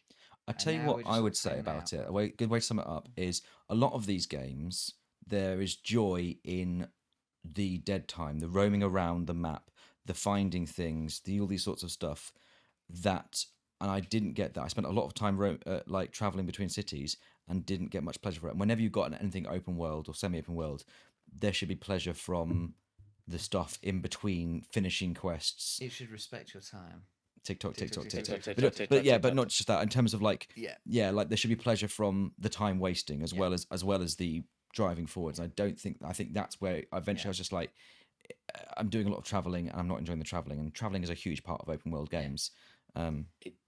It's a really common example. There are loads of games out there that if you just let the player move twice as fast, you might find that like player enjoyment and engagement, value for time, TikTok, like actually goes up exponentially, because Or just find things that find ways of bringing more joy in those more things Or that just making everything closer together. yeah. You know, Yeah, just but- yeah. what I mean is like that player speed. Yeah. That's a number that someone just changes to 2, and instant. The game feels better because you're able to get to the things that matter faster, and that like you just think about like how that requires no budget, right? That requires no one to. It doesn't require any little Easter eggs. Doesn't require any new little mini cities. Any bases to be built or. Yeah, it's sort of on the end. It's on the end of the sort of spectrum, like that time period where it's just like bigger is better, and then we started to get things like Spider-Man and stuff, which like started to condense it a bit and just have like. And also, well, just the fact that Spider-Man traveling is a joy. Yeah. Speed aside, it is a gameplay mechanic. Traveling is a gameplay mechanic, and it's a fun one. Right, we got to race Yeah. through a bunch more of these. So, Sinking City. Sinking City was a like a Cthulhu game. They just kind That of one. there just kind of really wasn't much to it. Like it's kind of difficult to control. It kind of felt like it had frayed edges and things like that. And it was one of those games where I just sort of wanted to go back and then just never did, kind of thing. I think its sin is mainly just sort of, you know, sort of like just not enough quality for the two big ideas, but not actually meeting sort of the Again, sort of the way they brought it mediocrity. out. Grounded. It's probably unfair to have it on here, but Grounded, basically, I played it during its beta phase, and it's basically a survival game where you're like tiny people in a back garden, and there's like giant spiders and things like that you fight. Right. But basically, it was just an utter grind. You just spent every night just sat in a hole waiting for a giant spider not to eat you, and then every daytime trying to kill 40 giant spiders to Right. get enough to build like a sock or something. And it just like I don't know if they fixed it. I don't know if it's better. A lot of people really raved about it, but I just thought that it was just like I think maybe it's just that sometimes those kind of hardcore survival, they just like, some people want to feel like the survival gets somewhere and the survival gets easier and you earn things that stay there, and some people want that. Yeah. Want it to be a slog, and Want to be challenged. it's a type of genre that's maybe some people will dig that punishment. Yeah, I know people that like Grounded. I've not played it. I've got really no interest in the genre or the setting or the Yeah. spiders. So there's a lot keeping me away. Severe arachnophobia. Yeah, there's just a lot keeping me away from the game generally. Something you put down here is 12 minutes. I 12. did play a bit of 12 minutes, but you played. Did you more play about 12 minutes extensively of it? than me. I might Yeah. have played a little bit more than 12 Okay. minutes actually. Yeah. Joe, do you know what 12 minutes is? Nope. It's okay. So I don't the remember premise the review either. I don't think. premise of the game is really cool. So for one, it's got 3 very prominent actors in it: Willem Dafoe, and the voice actor that plays Ray, I believe, in Daisy Ridley. Daisy Ridley, Okay. and another very famous name who is slipping my mind right now. And the story is this: a couple are in their apartment, their flat. A man knocks on their door, claims to be a cop, arrests them both, and then kills you both. Okay. Time resets. You now know that that man is coming. You have the ability to try and start different conversations with your wife. You have the opportunity to try and look around the house to understand a little bit about the setting you're in. You're in a tiny apartment, by the way. You're in a 1-bed apartment. So and all you do is click around the house to look around. Okay. And all Like it 3 does rooms, is yeah. every time something goes wrong, reboot. Every time something goes wrong, time reset. Little bit like Outer Wilds. And is the it kind of- male, and the husband But much keeps. grimmer. The husband maintains his memory of everything that just happened. Okay. So the husband over time is unlocking dialogue options he didn't have before. Yep. You're unlocking the ability to eventually convince your wife that you are going through a time loop, but it requires you to remember that thunder strikes at a particular time, what song's about to come onto the radio, Cool. stuff like that, and Persuade her. Yeah. and she's got a surprise. And she's not going to remember that time loop. The next. No, she's not. The She's next gonna do it every 12. So time. yeah. So you keep going over and over time. But what the game does wrong is it falls into some really quite uncomfortable narrative tropes that really just make you kind of really you get I've got this uncomfortable face, right? The kind of the scowl where it's something's oh, that's really bad taste, and They just don't do it tastefully. They don't navigate it in a way that is interesting or addresses it addresses the issue at all. No. They try, or is it? No, the punchline is Right. really distasteful. The things that your character is able to do in the time loops, you can basically just beat up and kill your wife Right. infinite number of times. It feels like it comes from quite a bad angle, quite a bad Not from a okay. Yeah. interpretation. So what it is it's it's a cool gameplay premise and a cool setting and setup. And then as you explore all the different dead ends that this game has, some of those dead ends are really, really It just gets less and narratively. less fun. Yeah. In a entertainment way rather than a mechanically broken way. Yeah, Like, it just becomes really a game that it comes. It just you- gets a bit dirty. It just gets a bit you want to talk Yeah. excitedly when you make discoveries in these time loop games. You want to like be like, oh my god, in Outer Wilds, did you get to that place Right, on that where planet? the thing happens, and Oh it's, my god, rather than did you get to the time where you kill your wife for the 5th time? yeah. Like, yeah. Did you do Yeah. the bit where you bashed her head against the wall 5 times and it did a blood splatter and it was really quite depressing and she kept begging you to stop, but you kept doing it just because you wanted to know what would Just wanted happen to, just you wanted because to it was an explore that ending that avenue. you haven't discovered and the Yeah. game was like, you should try this, and you're and it's Yeah. just genuinely It stops like being about trying to survive and trying to get out of trying to survive the 12 minutes and potentially survive with your wife, and becomes about how many different ways can you fuck shit up. Yeah, and yeah, like yeah. and like as well, like it really sold itself on the premise of these big name actors and it being kind of arty, and I think that it wanted to trade on the fact that it was like this is a commentary on this kind of on games and that kind of thing, and really it just is like I could see what you were trying to do, and like you didn't necessarily fail at what you were trying to do, but it's just not something that I think necessarily makes a good game. Yeah. Yeah, and ultimately the punchline was like a taboo subject sort of thing. Right. It was a bit like, oh, bad taste in the mouth. That's all. Right, we got to race through. Biomutant. So, did you ever play Biomutant? No, you two. I managed like a half an hour of it. I played a few hours because I reviewed it on the podcast, and just Biomutant was just like a whole heap of just Mechanically as just, well. just a whole heap of mechanics, just sort of jangled it in a I box. didn't know how to play it. I just Yeah. didn't know, and And the whole thing had a real feeling of like someone had just sort of gathered together random assets in Unity or like in Unreal Engine and just sort of poured them into a bag, and like there was just things that just it wasn't visually interesting. It just felt like you sort of wandering well, around I a would say, trash heap. and that's the other thing is it wasn't. It could have been. The artwork made you go, this looks like it could have been. It looked like the character, like the kind of creature as well. Like I was like, oh, cool. This is. I was really drawn in by the potential aesthetics, and Yeah. then maybe there was more to come further down the line. But I just mechanically, I was like, I do not know how to play this game, and also it's not like FPSs, which I know I'm bad at. It was a game. Is like this is the kind of game I should be able to play, and I really can't. Like, Yeah, and it was also it was victim to all of the sins of modern like looter RPGs of like you can upgrade your weapons, and so you end up carrying around 300 Yeah, different yeah. types of junk, and every upgrade is like a couple of numbers, and like it's kind of meaningless, Yeah. and you just sort of get lost in like notifications that don't mean anything to you, or Yeah. carrying around like having to do inventory management and going, well, I don't know if any of this is useful, kind of stuff. All of those classic sins of video games that in fact we're going to talk about with Good Life as well, like are just present in this game, and it's all the kind of stuff that gets patched out 2 years down the line. Yeah. I don't know why all of them start with it, because it's just fucking wild. Cool, so that's Biomutant.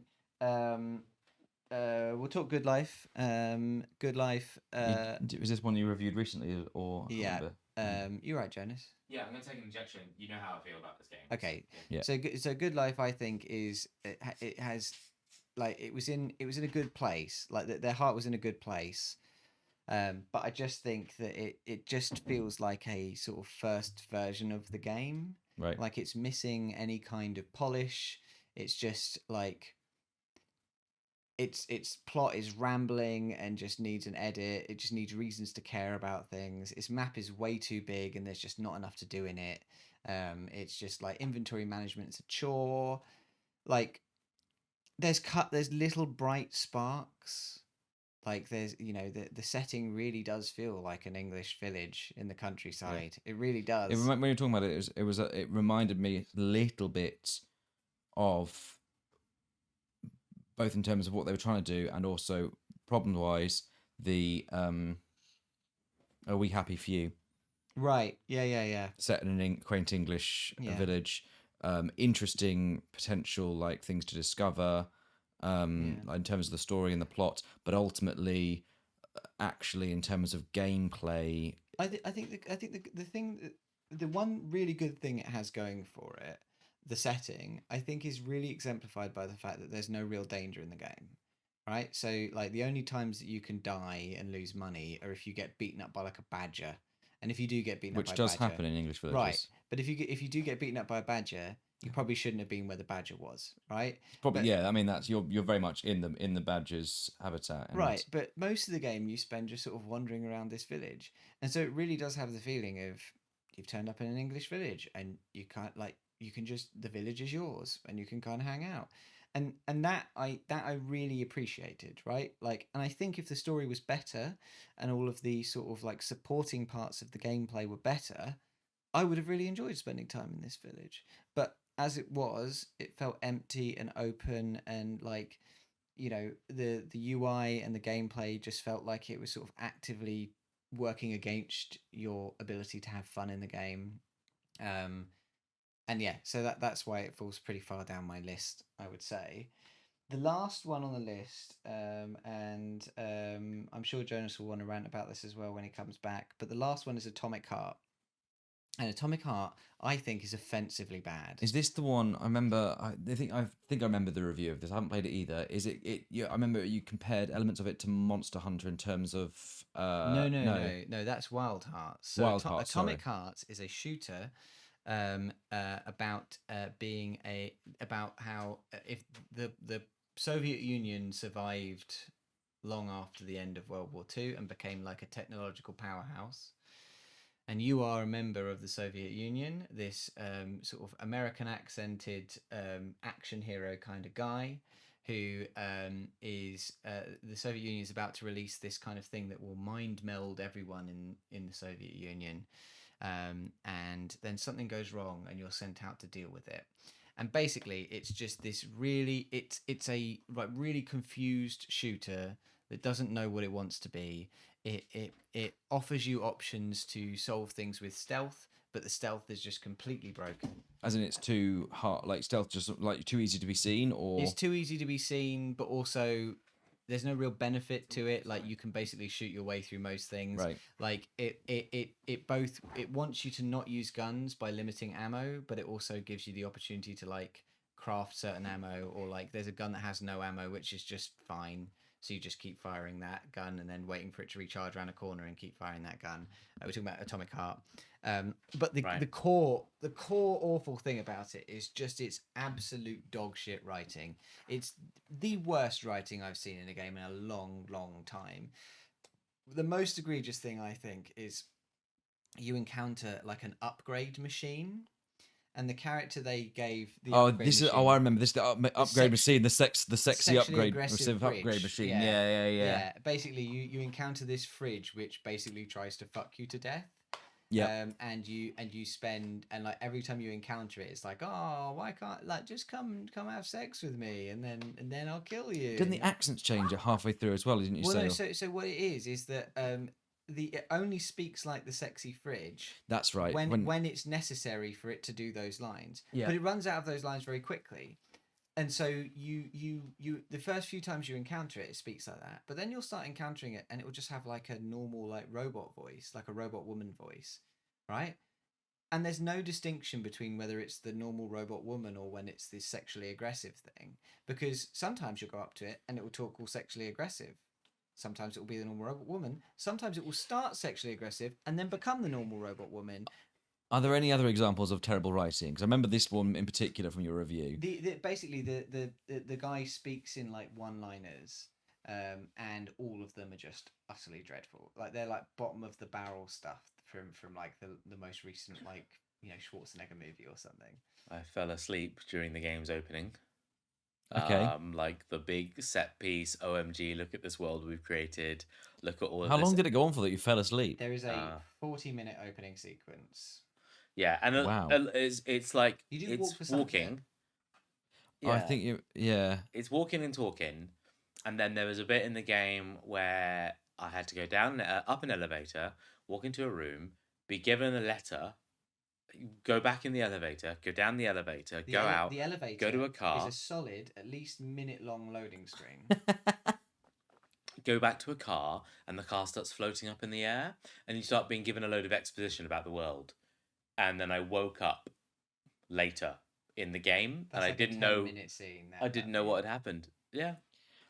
I mean, it sounds to me that it's almost certainly going to be this one, but at most it'd be it's a fight between this and 12 minutes. in terms of Good Life is pretty bad as well. Well, from what you said, the Good Life at least had heart, it had passion, it had Yeah, real you're right. potential in terms of the amount of effort that was put into it, Yeah. and the fact it had ambition, it had all these things it wanted to do. Maybe it just wanted to do too much. Maybe it should have done Yeah, half of it for the first and then come back with a sequel, adding more features. I think you're right. And actually, it had people who cared about the thing and actually had some talent and some ambition. You know, a lot of the others, the as we said, the sin is mediocrity. Biomutant, I mean, but there's so many games like Biomutant out there where they just pour it almost cookie cutter, but too They had a go. yeah, fine, whatever. Yeah. Like, and plenty of games like that where it's just they follow a formula and it doesn't So work. let's cross some things off. I don't think it could be Outer No. Worlds. I think I had a good time. No, with I just Outer wanted to chat Worlds. about it, to be honest. I don't think it's Sinking City. I think it's forgettable, but I don't think it's like aggressively bad. Do we want to take out Overwatch 2 off this list? Because I don't think it's a bad game, even though it's a morally. I don't think it's the game's product. fault. I think it's the industry's fault, and I think it is. We'll put Blizzard's worst developer. Blizzard's worst developer. We'll go with that. Grounded, you know, people who like it. It's just not for us.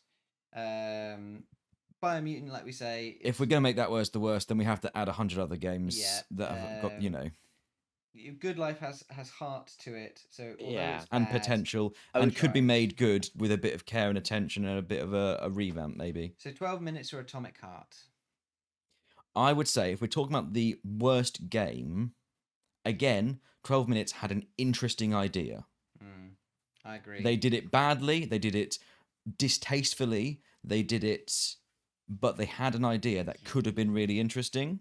Or is that not enough to get past everything else? I agree, and I think Atomic Heart is basically trying to be Bioshock and not learning any of the lessons from Bioshock. I think. So it doesn't even have originality in the way that 12 Minutes it did. has less of a reason to exist than nothing. Yeah. What do you think? Are we being...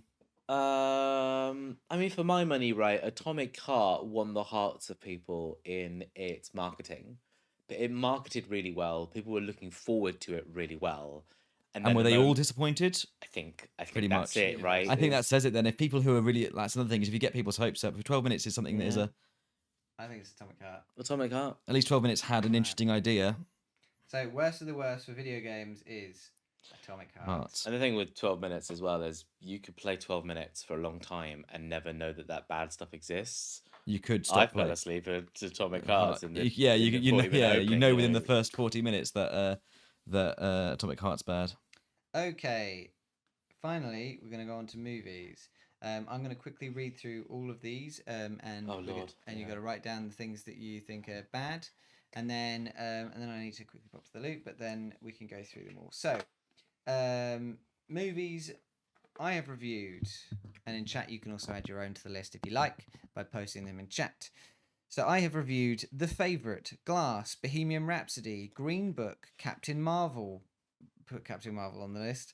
Shazam, Tolkien, John Wick Chapter 3, Toy Story 4, Spider-Man Far From Home, Once Upon a Time in Hollywood, Hustlers, El Camino, Knives Out, Jojo Rabbit, 1917, The Personal History of David Copperfield, Spirited Away, Wall-E, Roma, The Lighthouse, The Day Shall Come, Honey Boy, Onward, Borat subsequent movie film, Game Night, Death to 2020, The Big Short, Bait, I Care a Lot can go on that list. Promising Young Woman, Inside, Cruella, Black Widow, The Courier, James Bond, No Time to Die, The French Dispatch, Last Night in Soho, Don't Look Up, Licorice Pizza, Big Bug can go on there. Death on the Nile, Doctor Strange in the Multiverse of Madness, which can absolutely go on there. The Eternals, Thor Love and Thunder. I don't think either of those are worse than Doctor Strange, so we'll just go with Doctor Strange. Well, yeah, there's a question mark over. We've skipped Really? Black Widow and Thor. I'm wondering, but we'll come to this as to why they didn't make the list and Captain Marvel and Doctor Strange have. But Oh, do we skip Black Widow? Definitely needs to be on that list. okay, Sorry. all right. I'm not skipping Black Widow. The Father, Bullet Train, Eternal Sunshine of the Spotless Mind, Banshees of Inisherin, Glass Onion, 3,000 Years of Longing, 3 Billboards Outside of Ebbing, Missouri, Who Framed Roger Rabbit, Tetris, Page 8, and Ant-Man and the Wasp Quantumania. Then on Jonas' side, we've got Spider-Verse, the first Spider-Verse film, Alita Battle Angel, Us, Avengers Endgame, Detective Pikachu, American Psycho, Midsommar, The Grand Budapest Hotel, Gantz Zero, Joker, Klaus, Star Wars: Rise of Skywalker, Uncut Gems, Parasite, Konosuba, Left Behind. Left Behind needs to be on that list. Which one's Left Behind? It's the one that I watched for the rewind. The one where Oh, the the Nicolas rapture Cage one. happens. Yeah. I Nicolas always Cage. forget it every time. Old Boy, Burn After Reading, Artemis Fowl, Akira, Guns Akimbo, Bill and Ted 3 Face the Music, Frank, Sorry to Bother You, Soul, Hotel Artemis, Willy's Wonderland, Zack Snyder's Justice League, Raya and the Last Dragon, Horse Girl, Dynasty Warriors, Pig, The Witcher, Nightmare of the Wolf, Palm Springs, June, The Harder They Fall, Prisoners of the Ghostland, Nightmare Alley, The Batman, Boiling Point, Everything Everywhere All at Once, RRR, House of Gucci, Nobody, Nope, Mortal Kombat, Halloween, The Menu, Amsterdam, Puss in Boots: The Last Wish, Sound of Metal, Dungeons and Dragons: Honor Amongst Thieves, Suzume, and Spider-Man Across the Spider-Verse. Quite satisfying that you started with Spider-Verse and ended with Spider-Verse. Yes. Yeah. Where I've duplicated, it's because actually a lot of those things never made it to MP3. Right, you combine those lists. I need to quickly pop to the loot and.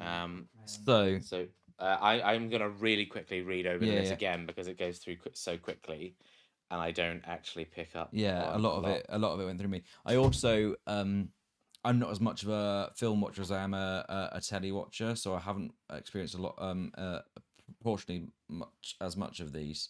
For me, I've written down obviously everything that Jamie said. I've got Captain Marvel. I've also written down Borat as an option. He asked for Care a Lot. I can't remember that review, and I haven't seen it. Yeah. Or Big neither Bug. do I.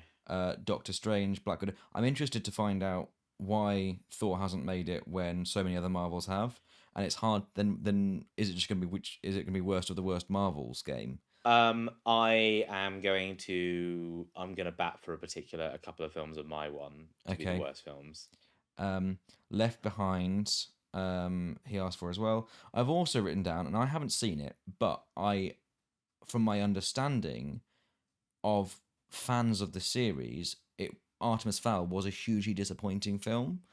So I've written it down. You've got it down as well. Yeah. I remember reading the books as a teenager, or at least reading a couple of them. Never saw the film. I don't really remember the books that well. I think I read a couple of them. I wasn't a huge super fan to the point where it's ingrained well in my memory, but I do remember enjoying them. I think it being an interesting series, like quite an early, like in the idea of like arcane magic but meeting science, that kind of like arcane science sort of genre. Is my memory of them, if I'm remembering correctly. And I think that Artemis, yeah, I know there's a lot of huge fans who really enjoyed the books, and they were, and the film was a disappointment. I come from the same background as you. As like I watched those films. I read the books when I was young, and I really enjoyed them. I had a very fond memory of them. I thought, it did such a great job of fusing like fantasy with reality, and but with that heist film element to it. Yeah. Like a good heist film always really quite endearing to watch, like stuff. And then adding in the fantasy was cool, and adding in the smart that gadgetry. whole connection of magic and science is always fun, and it's something that's really, I mean, it's huge now, but I don't think it really being a genre in the same way back then. The sort of the combination of magic and science in that way. So, sorry, where are we at now? So I'm trying to write your big list, but I've only just finished writing my list. What's on your list, Joe? So I've got Captain Marvel Captain Marvel. from Jamie, Borat, subsequent movie film. I've got that already. I Care a Lot. Again, that was Jamie's one. Care a lot. Yeah. Big Bug. Big Bug. G. Oh, Yeah. I've only got 25 minutes left. Doctor Strange. Strange. We may have to consolidate this into one quick Marvel review. Yeah, and then just Doctor pick Strange 2, I guess. one. Black Widow. Plus Black Widow. Plus potentially Ant-Man. Yeah, I know you didn't like Ant-Man. You reviewed that recently, didn't you? It's not as bad as Black Widow and Doctor Strange. Okay, we'll take that off the list then. There's no point talking about something that's not as bad as that. Is Captain Marvel as bad as Black Widow and Doctor Strange?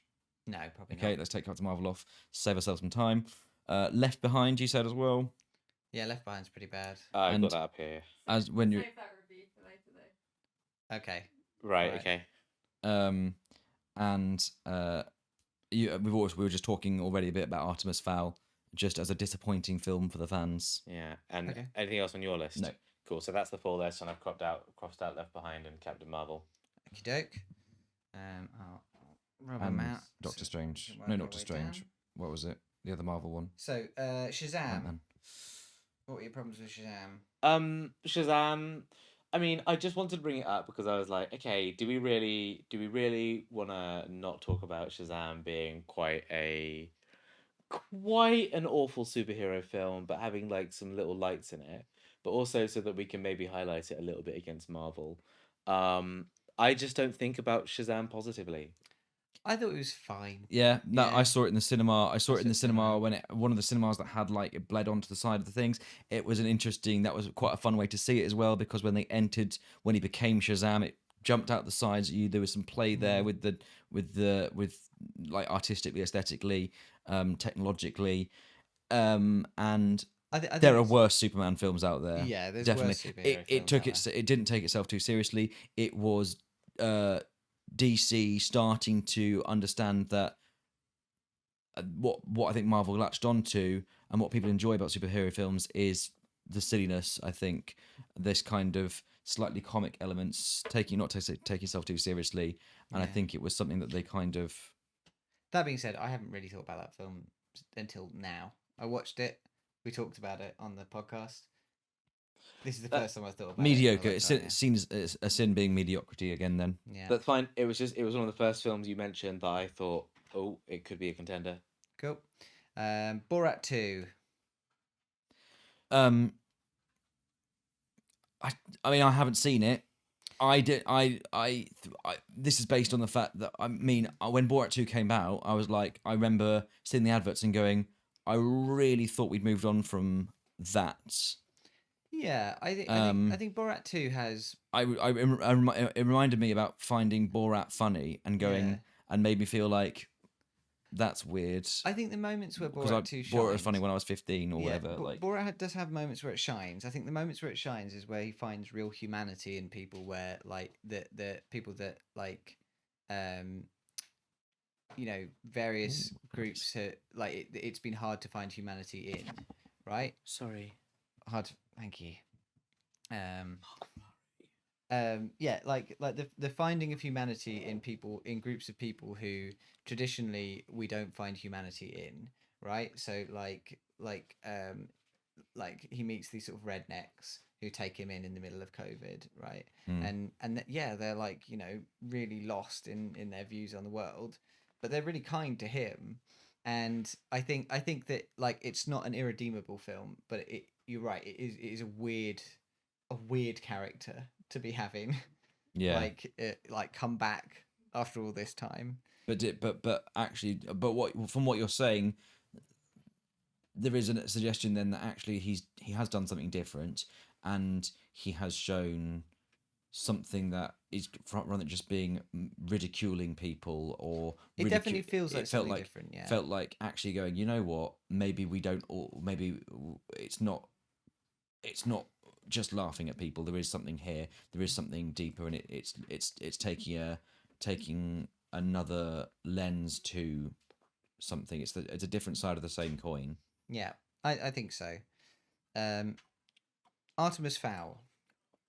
I've not seen it. So we were already talking about it a little bit. I read the books as a kid. I wasn't I wasn't so into them that I can remember them really clearly now. But what I do remember when conversation started about it being like, oh yeah, I think I remember those. They were pretty cool. And having not seen the film, I do know that I think fans of the books were hugely disappointed. Okay. And like it really didn't do them justice. It's a bad film. Okay. I'm using capital B, capital F. It is a bad movie. Right. It doesn't entertain. It doesn't delight. I don't think anyone in the film wants to be in the film. I don't think anyone making the film wants to make the film. I think that it is a film that has not garnered a single spark of joy in any corner of anyone's brain anywhere in the world, and yet it costs like so much money and it exists. Do you feel like it was one of those films that was made because they're like, this is a popular genre, this is a good series of books that people liked, there is money to be made, and no one who's involved creatively will have read the books. It was just like, yeah, you get tons and tons of products all the time that are just bad book adaptations, and this is just one of the worst of them. Okay. That is it. It is just, of every bad book adaptation ever, Artemis Fowl is one of the worst. Fair enough. Prisoners of the Ghostland. So, this film has a main actor whose name is Nicolas Cage. Mr. Not Nicolas- the bees! Not the bees! Not the bees! Not the bees! I'm glad we all went for the exact same quote. Yeah. And I went into it with a certain amount of like open-mindedness and whimsy, and like, you know, I adopted a pose that was willing to accept something new, something different into my life. Prisoners of the Ghostland was baffling, incoherent, trying too hard, and ultimately a unenjoyable film. Yes. That's what it sounded like from what you said. Yeah. And it's like, oh, like the set pieces are really funny. Like you can watch the trailer and you think, oh, this is going to be a good film. And then you watch it and you're like, this is really painful. This is so painful. Like, I get it. Half of the joke of the film is, haha, look, it's Nicolas Cage. How did it burn? How did it burn? How did it burn? Bees! Bees. But then the other half of the film is just like, how do we justify all of this? How do we justify like all of this like edgelord whimsy? Like, we've come up with cool samurai dudes and Borderlands guys and ghosts and like, yeah, just Western Japanese fusion. Like, we've just taken all these aesthetics that we think look cool and mashed them into one like mega battle royale movie film. And Nick Cage is a man who we blew up his testicles or something, and that's a joke. Oh, I said Nicolas Cage. What else? Oh, the bees! Oh, the bees! I'm a vampire. I'm a vampire. That's the thing that he does. Yeah. And yeah, it just kind of, it wasn't good. It wasn't good in any way. Fair enough.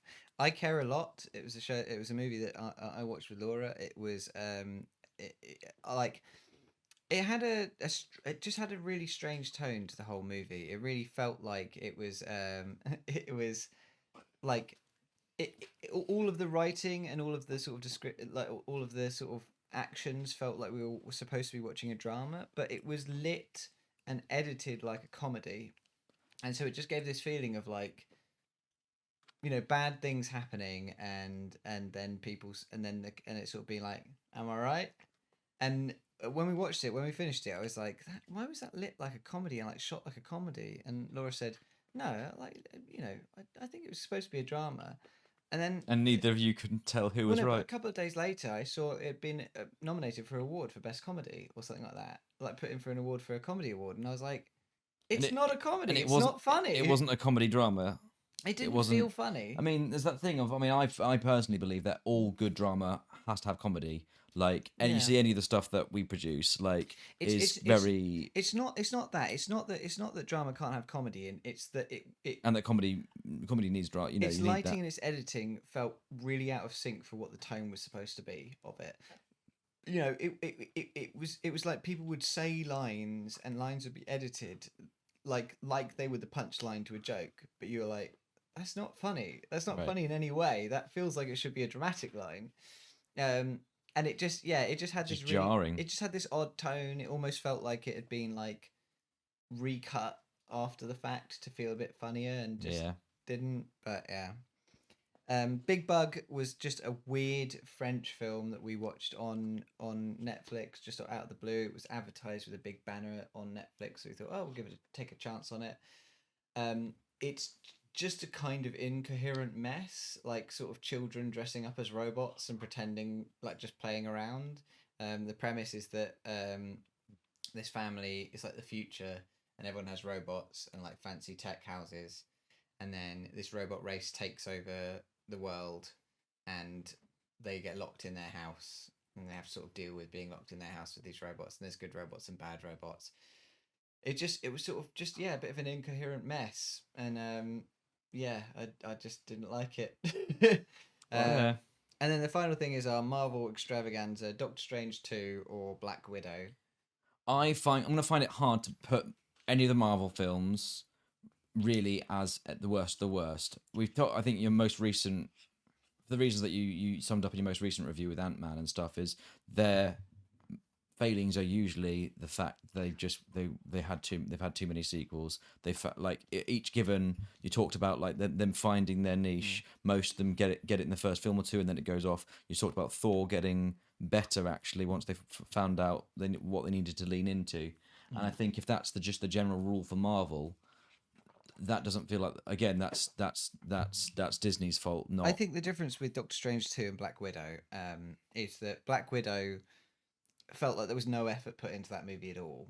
Like it felt like it was sort of shot in people's back gardens during the pandemic. Like it was like it really just felt like it was rushed through. Like there was no real thought given to it. And it was just kind of a disappointing film to be the sort of big solo debut of a woman who's like had an important role in the Marvel universe up until that point.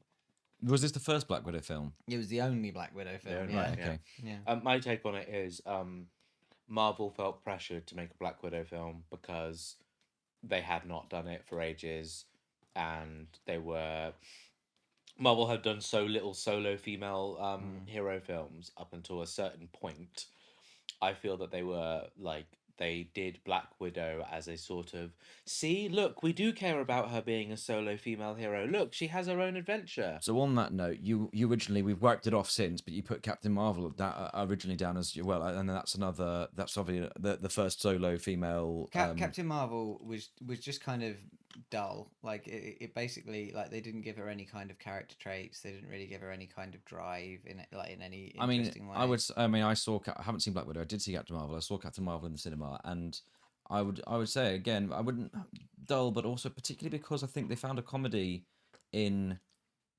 Started to find a comedy in a lot of stuff, like Guardians of the Galaxy, like Thor and stuff like that. They found a comedy in the characters which she completely lacked. The comedy from Captain Marvel was you only got if you knew the Marvel universe. You're like, oh, he's gonna lose an eye at one point, and then do you know what I mean? And like, and seeing that it felt like all the jokes were in jokes, and that's a weird thing for a blockbuster film. Yeah. Well, look, we've got 10 minutes to our next guest, so we need to make a decision here. We need to decide on what's going to be. Part of me, I think we should put up to the vote. We should list all the options and have them. But I don't think we have enough. We can put enough options to do them all.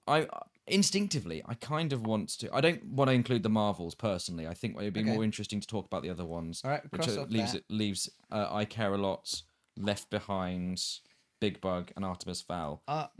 So I think Prisoners of the Ghostland has a good shot. Okay. What do you think, Jonas? I think there's two I'm willing to bat for here as being the worst film, and it is my two films, Artemis Fowl and Prisoners of the Ghostland. Okay, so let's take Borat and Shazam off the list. So I Care a Lot, Big Bug, Artemis Fowl, and Prisoners of the Ghostland. Instinctively, I feel like Artemis Fowl, and the simple reason being, all the other films the script is as bad as the film was. They made the script and it was bad. Artemis Fowl, they had a source material that was good, and all they had to do was make a film. A film that was good. Okay. They've managed to take a good source material and make it bad, as opposed to now. Does that make it the worst film, or like they? Well, I'll tell you what it does do is it means I'm never gonna get the rest of the Artemis Fowl film. I think, have they talked about doing a TV series? And I think for me it feels like the kind of thing that would make a more interesting TV series anyway, in terms of the opportunity. A lot of the time I prefer TV to film because it gives more room to look at character arcs and things like that. No, don't worry, it's fine. Yeah. But I guess that's kind of an off topic, isn't it? Which is, but so how do we So we Yeah. think Artemis Fowl is the one that takes it because it's the biggest disappointment. And they didn't like they There was no had a real expectations on the others. and also well they had good stuff to work from. They didn't Yeah. have to work that hard to make a good script. The others, Yeah. I'll tell you what as well. All the other films, or at least I don't know about Big Bug, Artemis Fowl's meant to be a family film. Like it's meant to be aimed at kids. Yeah. And I can't see a single child enjoying that film. Like, if you can't make a family film that any age enjoys, you've really fucked up. Yeah, no, fair enough. All right, Artemis Fowl takes it. Artemis Fowl is the worst of the worst. We have our worst of the worst for every so category. to recap, that was Man vs. Bee is worst of the worst TV shows. Game was Atomic Heart. Atomic Heart, and the worst of the worst film is Artemis Fowl. Fowl. Thank you so much for joining us, Joe. Thank you for having me. It's It was been a really pleasure. lovely to have you here. What else would I be doing at 2:00 in the morning? I know, absolutely, yeah, yeah. You well, no, it's really lovely of you to come join us. Thank you very much for. I just like coming hanging out with my help us. mates, don't I? Oh, we like hanging out with you. These 2 hours has flown by. Yeah, that was easily could have filled a third, to be honest. I imagine so. Have you But I think most people have been like, oh, I could go on a bit longer. And go, we've You can't, packed in a lot bugger of off. stuff in, yeah. Right, my guts are acting up, so I'm going to pop to the loo quickly good luck with that. before we go because I've been up a long time. But then Joe, you and I can chat. We could chat for the last 7 chat, minutes. We can I'm gonna chat, mate. I'm gonna really make the most of these last 7 minutes. Tell me a little my bit deep, about. luxurious voice. Tell me a little bit about. Artemis Fowl. You've played a video game before. I have, yeah. Confirm, please. Yes. You played a video game before. Despite what the media will have you believe. I just let's get that out of the way now before I say anything that I'm going to regret.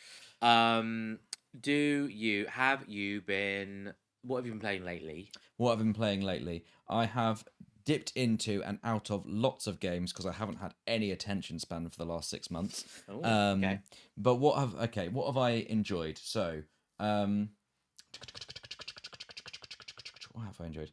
I've actually been, you know what I've been playing absolutely loads of recently? It was on free last month on PS Plus, and it was Jurassic World Evolution 2. Oh yeah. And I think, without going into too much detail, very stressful life at the moment. And there's something really satisfying about a world where you are trying to keep dinosaurs under control. And actually, I'm doing quite good at that. And the fact that I can't keep my life under control, but I can keep all these dinosaurs under control, really satisfying. And I've sunk like 70 hours into this game. I've wasted a lot of time looking after my dinosaurs. So that's been oddly enjoyable. I mean, if that's not like the market case for exactly what video games are meant to do, right? Like, what else have I been playing? escapism through whatever. What else have I been playing? I got a good chunk of the way through through God of War Ragnarok, really enjoying it, and then just didn't have the attention span for any more. What else have I been enjoying? I played when it came out. I played. Your glitter. You look like you vomited glitter on yourself. What else did I play? I was wondering, as you own a PS5, you are one of the few people in the world who can play Final Fantasy 16. I've never been able to get into Final Fantasy games. I'm sorry, man. I'm sorry. I'm a disappointment to you. I know that. I'm wondering that given that the new one it's very high fantasy, it's very Game of Thrones, and it's an action game. Like it plays more like a hack and slash Devil May Cry game than anything else. Okay, maybe. It's not got the turn-based stuff. It's not got the RPG management stuff. There was one that was free at one point on PS Plus, and I gave it a go, and I just couldn't. I don't know what. I just couldn't get into it. What else have I been playing? I don't know. I lose track. Time is meaningless. But I honestly can't remember. No, yeah. there's no pressure to give me a particular answer. Yeah, I did play the Hogwarts game when it came out. Obviously, a lot of contention around about whether we should be boycotting it or not. All that aside, I think the game. A lot of people said that the game is disappointing. I would say it wasn't everything I wanted it to be, but it was enough. Particularly combat wise, I felt like a fucking wizard, and that was cool. Yeah. Which was nice. What have I been playing recently? Basically, I've reviewed everything that I've Yeah. played in the end. Yeah, most recent games I played were The Good Life. Played a bunch of The Good Life. I haven't really had Yeah. much time to play anything these past couple of weeks. Because you and I are doing the next episode of the normal podcast on the 18th of July. Yeah, So we've given ourselves an extra 2 weeks, like than we normally would. yeah. Otherwise, we would finish this on Sunday at 3 p.m. Then it's Monday. Then it's Then podcast it's day. podcast, yeah, and there's no Yeah. way that's happening. Yeah. I should probably go soon, shouldn't I? We're still setting up our next guest. cool. So, but I would TV shows that I would generally recommend. Not ones that I've watched recently, but if you want my recommendations for TV shows whilst we're at it, one of my favourite British-made television shows of all time, if you haven't watched it, and I think you should, is The Detectorists. I think I've mentioned this to you before. I think I might have watched one episode of it. It's maybe. it's a beautiful show. It's one of those shows that like you watch and you go, it makes you go, oh, I don't have to actually. I can just like life wouldn't be that bad if I just had a nice simple life, and I could just go metal detecting at weekends. And yes, there's drama, but it's all. And we talked about Yeah. life and death stakes and kind of proportionate stakes. These are things like sometimes it does get over the top, and the drama does get a bit high. It's a bit, but like it's believable because they care so much about their hobby, Yeah. and the relationships are believable and stuff like that. And best American thing, I watched The Bear.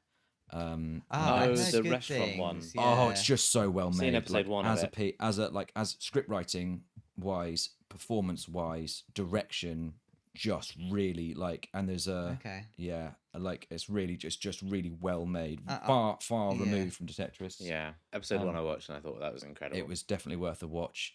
So I'd say that they're worth a watch. I'll give that a go because don't I've know seen what's- nothing but good things about that. I don't know what's worth a play. To be honest, I've been dipping in and out of various things. I've just tried to start Last of Us 2. I need more time and attention span for that. Well, I would say that my hot tip, and this is really not a hot tip, this is a lukewarm tip for TV show to watch right now, is the most recent series of Black Mirror. It's fucking great. It's really Oh, well. I'm behind on that. Not Yeah. for this is our friend Joe. Although Joe, I'm afraid your time is up as we Yeah. have our next I guest guess, ready. Got to kick you out, Thank buddy. you Go. so much for joining us. It's been a been pleasure. really lovely to have you. Yeah. It's Thank you for been- joining us. Yeah. Like really. Thank you. Good to see you. Good to see you. Oh, well done, sir. Well done, sir.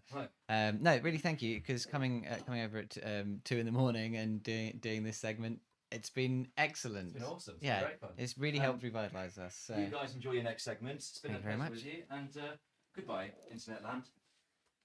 Off he goes then. Internet Land, say goodbye to Joe. Thank you, everybody. Joe, thank you for so joining much us. once again. This has been a real joy. I'll see you next weekend. I'll see you next weekend. Excellent. All right, we have our next guest up, and already they have brought a cat onto stream, so they continue the long trend of our favourite guests of having. Oh no, that's unfair because we also loved all the other guests that didn't have cats on stream. Meowdy. Welcome very much. Welcome to the street. I am very tired, by the way. My introductions are getting worse. I'm very and worse tired. and I'm worse. Dad. Do you want me- Oh damn! Do you want me to You take got me over? right off the bat. So this is GenderMeowster. Welcome. Thank you for Do you joining. want some support? Yeah. Oh, you can do the introduction. Yeah. Go Yeah. for it. Hey. Meowdy. How's it going? So Um, listen, Jamie, is it 4 a.m. there right now? It's yeah, 4 so a.m. we are It's now just into ticked over the to 4 a.m. slot with GenderMeowster. GenderMeowster, I believe, I'm confident that you are in the United States, but I don't know if I've Yes. ever ascertained like what section of the United States. You want to give me a state? Is that large enough that you don't mind giving away? We I'm in the Pacific Northwest. the Pacific Northwest. Northwest. And if I knew what Yeah. that meant, that would really help. It's like if you've ever seen Twilight, they filmed it in the Pacific Northwest. So it's lots of trees Lots of and trees. drizzly rain, and then it's glorious for like 3 months in the middle. And then Right. it's just gloomy rain the rest of the time. Right. And those okay, are the yeah, I 3 can months where imagine that. Robert Pattinson has shiny skin. Right, I've gotcha. I've Right, gotcha. absolutely. That's Yeah. perfect. Well, yes, welcome GenderMeowster to this, the 24-hour Bunyip podcast. I see that you've been watching in chat, and I hope you've been enjoying the show so far. I have been, Um, yeah. for those of you in chat who may not be familiar with GenderMeowster is a fantastic streamer who you have built over the last. You actually started streaming and became an affiliate at almost the exact same time I did in sort of 2019 lockdown time. Yeah. But in that You time, were I remember you were playing is it the game with Amaterasu. What is that yeah game? The Okami? dog that paints. Yeah, Okami. You were Okami. playing Okami, and I was so impressed with your impressions. That I Yeah, was that's like, "Who such is an this person? that's such Who an is this incredible person?" memory. yeah, yeah. Yeah. That's like I can't remember almost anything. I don't know why that stuck in my brain, but it did. Genuinely, we just in our previous segment we went over all the things we reviewed over the past 4 years on our podcast, and there were multiple things on my own list that I reviewed that I was surprised by that appeared in that list. I was just like, oh yeah, yeah, that was the thing, wasn't it? time, man. Like, Time, what man, is time? No, no time. one It's understands it. wild. But yeah, like I just think all the way back then, I think we were both kind of starting out, and I think it's no like over exaggeration to say like Gender Meowster that you, in that amount of time, have like exponentially gathered a community. You have found a place. You have brought people like under your wing. You are now an authority on like creating inclusive and diverse spaces and making people feel safe and making people being able to like embrace who they are, whether it's like sort of sexuality or gender, in a way that I have never seen anyone tackle those topics with so much confidence and with so much like aplomb and positivity. And I think that that is something that you have absolutely brought to Twitch, like in an amazing, unique way. I am so thoroughly impressed, and I think that that is absolutely like just one of many reasons for us to be so lucky to have you talk to us like one to one, doing this section with us, joining us with the podcast, giving up your time as well, because I know that you're just crazy, crazy busy. So this is just super cool, and thank you so much. Well, it's my pleasure to be here. I think you all are doing an amazing job.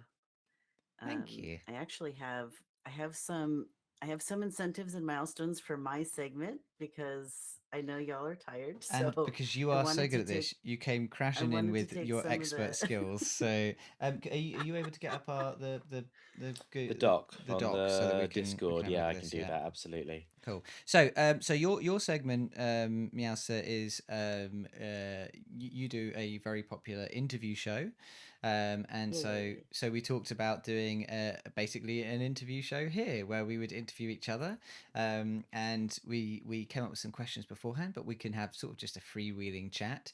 But the first thing you need to do before anything else is you need to come up with a rule that we need to follow for the rest of the thing.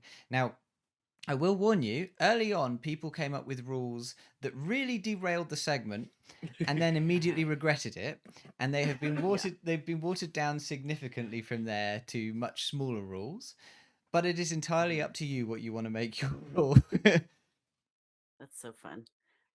I've actually been like puzzling for the last 4 to 6 hours about what my rule is going to be, and I haven't come up with one. So the best I have is I have my own incentives, and they're the rule, quote unquote, for this segment, right?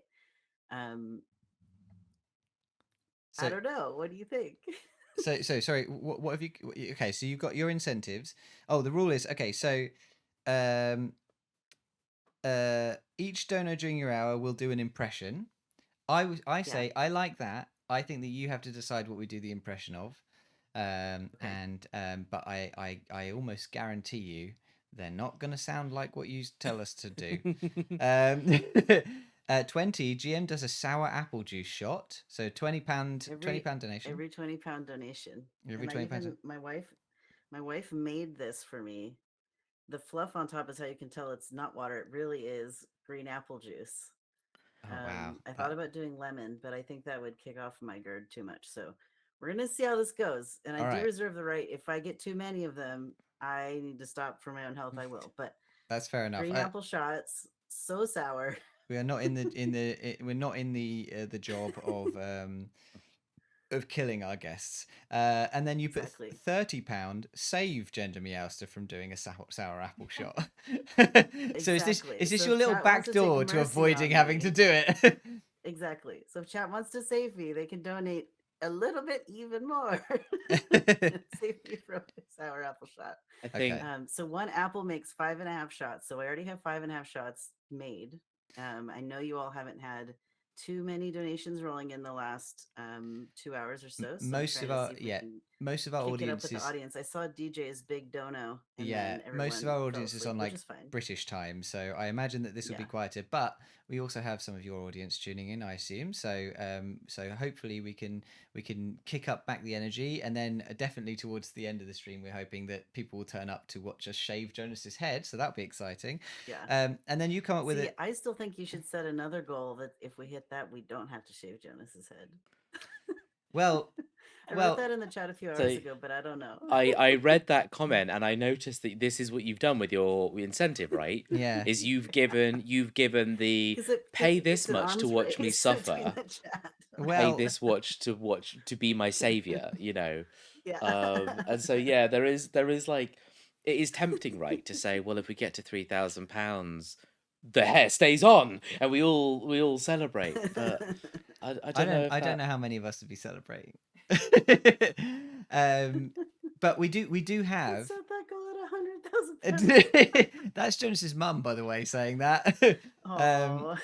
So you have also set your own Hi, Jonas's milestone mom. for your segment, which Yeah. if we hit £3,000, but before the end of your segment, which is I think unlikely but not impossible at the rate that we've It been is managing to do unlikely. some stuff. It is unlikely, but chat keeps surprising us. So I mean, who knows? And we will feed you'll feed the knows? cats wet food on stream.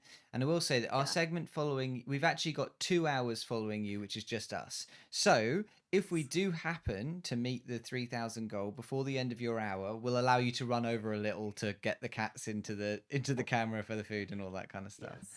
We have 2-year-old kittens. I mean, they're not kittens; they're teenagers now, but they act like kittens still. And then We've we have got a year-old Neferkitty, cat. who may or may not. I'm not sure if Neferkitty will participate because she actually had a little accident like 15 minutes before our stream. She was like, "Oh, this is the Oh. perfect time to make a mess right under your chair at your desk." It's like, okay. I'm glad I started setting up early. So we could They deal know. with this. They know. They just know. Yeah. We've got a year-old cat as well now. We've got Aurora.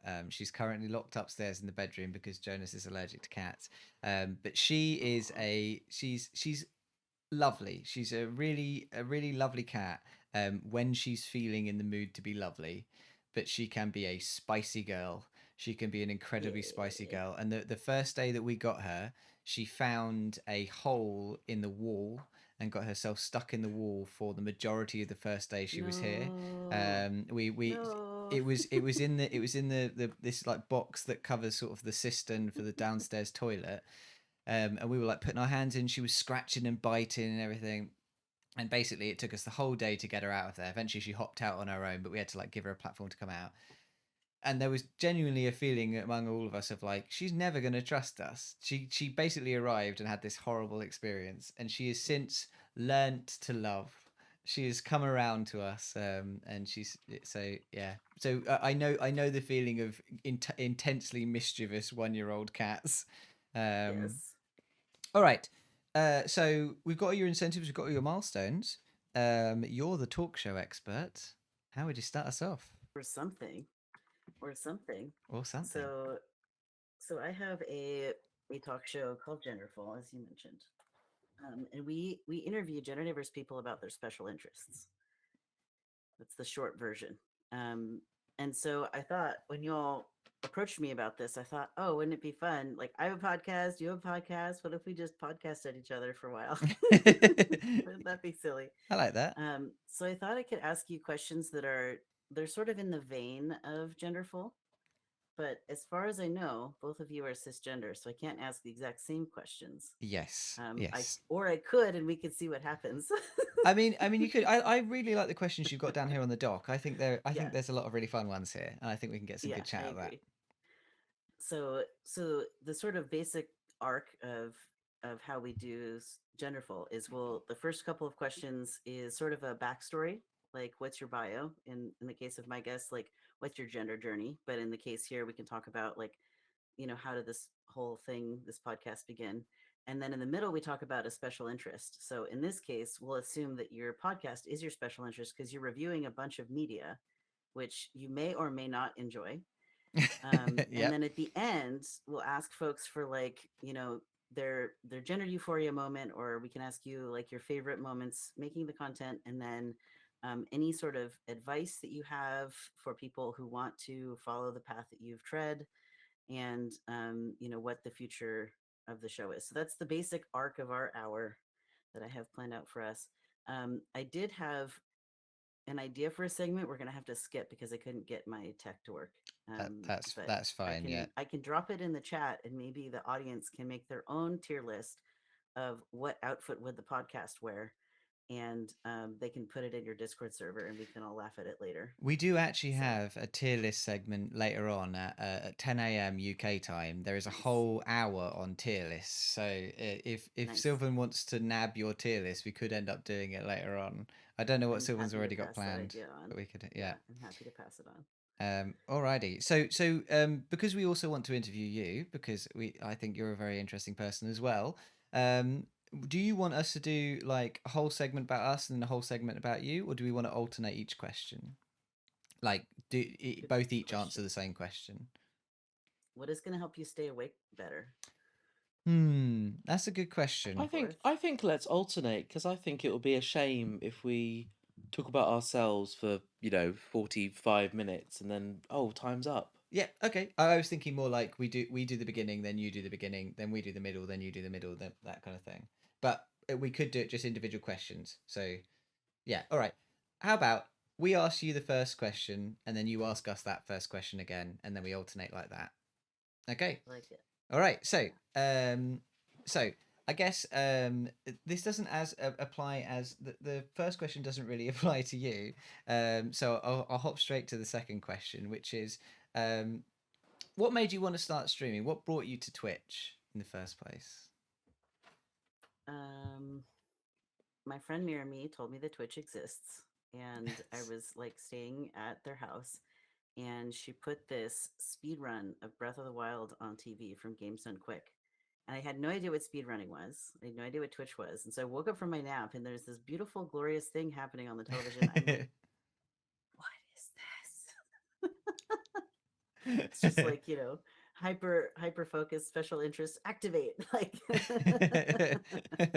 and so when the lockdown started during COVID, I realized that if I were to make content on Twitch, I would be creating a space for all of the, especially like college age people who were going to school, just starting to explore their sexuality and gender identity, and then had lockdowns and had to move back in with their parents, right? So Right. you've got 19, 20, 21, 22-year-old people who are just starting to blossom in that, like, finally my parents are gone. I can be my true self. I don't have to worry about them.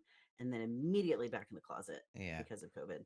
And so I wanted to make an online space where we could be ourselves, we could be our gender wonderful selves, and explore our identities together. And so we started as a tabletop podcast. I remember And you were Dungeon around, Meowster before, weren't you? yeah, Yeah. yeah. Well, it's funny. My channel has a dead name just like me, but it doesn't bother me the same way. So yeah, we started with tabletop stuff. That's why the little dice logo is still part of my business card. Oh We're yeah. actually on the 19th of this month is my third stream anniversary, and we're going to be unveiling the new logo. Oh So wow. the logo is That's not really long cool. for this world, but that's why there's a dice in my logo. And so so we started as a Dungeons and Dragons thing, and then I met Jonas along the way, and we did this 8-hour charity stream. It was supposed to be 3, and we did not do it in 3 hours. Oh my god, ridiculous. So you didn't tell me you've got form for these long form charity streams. Well, it wasn't that long at all, but I mean, it was an evening. Yeah. It was 8 hours, Jonas. What I don't what know what if you remember that it what was that long. what were I you It was doing in so long. what were you doing in the charity stream? You were playing D&D, or were you? Yeah, we played D&D. We played a one-off. Jonas was the villain. I played not Shia LaBeouf, not actual cannibal Yeah, Shia Shaloof. LaBeouf, Dia Shaloof. Yeah. I like Actual that. cannibal Dia Shaloof. I really like that. Yeah. And the plot was that like I was a nobleman, who specialized in like, oh, I love collecting cheeses and things, and I welcomed these adventurers to my hall, for a meal. I don't remember what the pretense was, but then it's revealed that in my basement I had like a yeti, like a regenerating troll, and I was eating its flesh.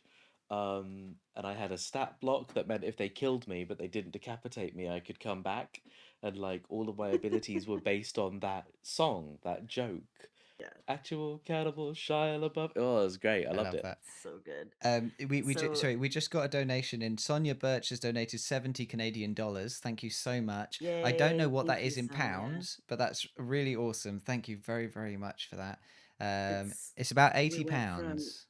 Excellent. We went from 2,004 pounds to 2,050 pounds on your overlay. So maybe we just call it about 50 pounds. About which is 50 more pounds. than both the take a shot and don't take a shot, which is fine Yeah, with so me. you don't have to take a shot, but we did have to get do a an dono. So we need an So impression. I think Jonas should do actual cannibal Dia Shaloof impression. Okay. You got to do a brief Dia Shaloof impression, and then we'll hop back into the interview. Of course. Well, he was a charming, if I remember correctly, he was quite a well-spoken, charming noble, with a temper. Don't test him. And I remember very little else though, because I certainly didn't try to do an impression of the actor Shia LaBeouf. So he was sort of his own identity, but certainly yes, a regal chap who, when angered, I simply am just trying to eat here. You fools! I like to call this impression Jonas, but fancy. Fancy. Hi, it's Fancy Jonas. It's Jonas, but fancy. Hello, everyone.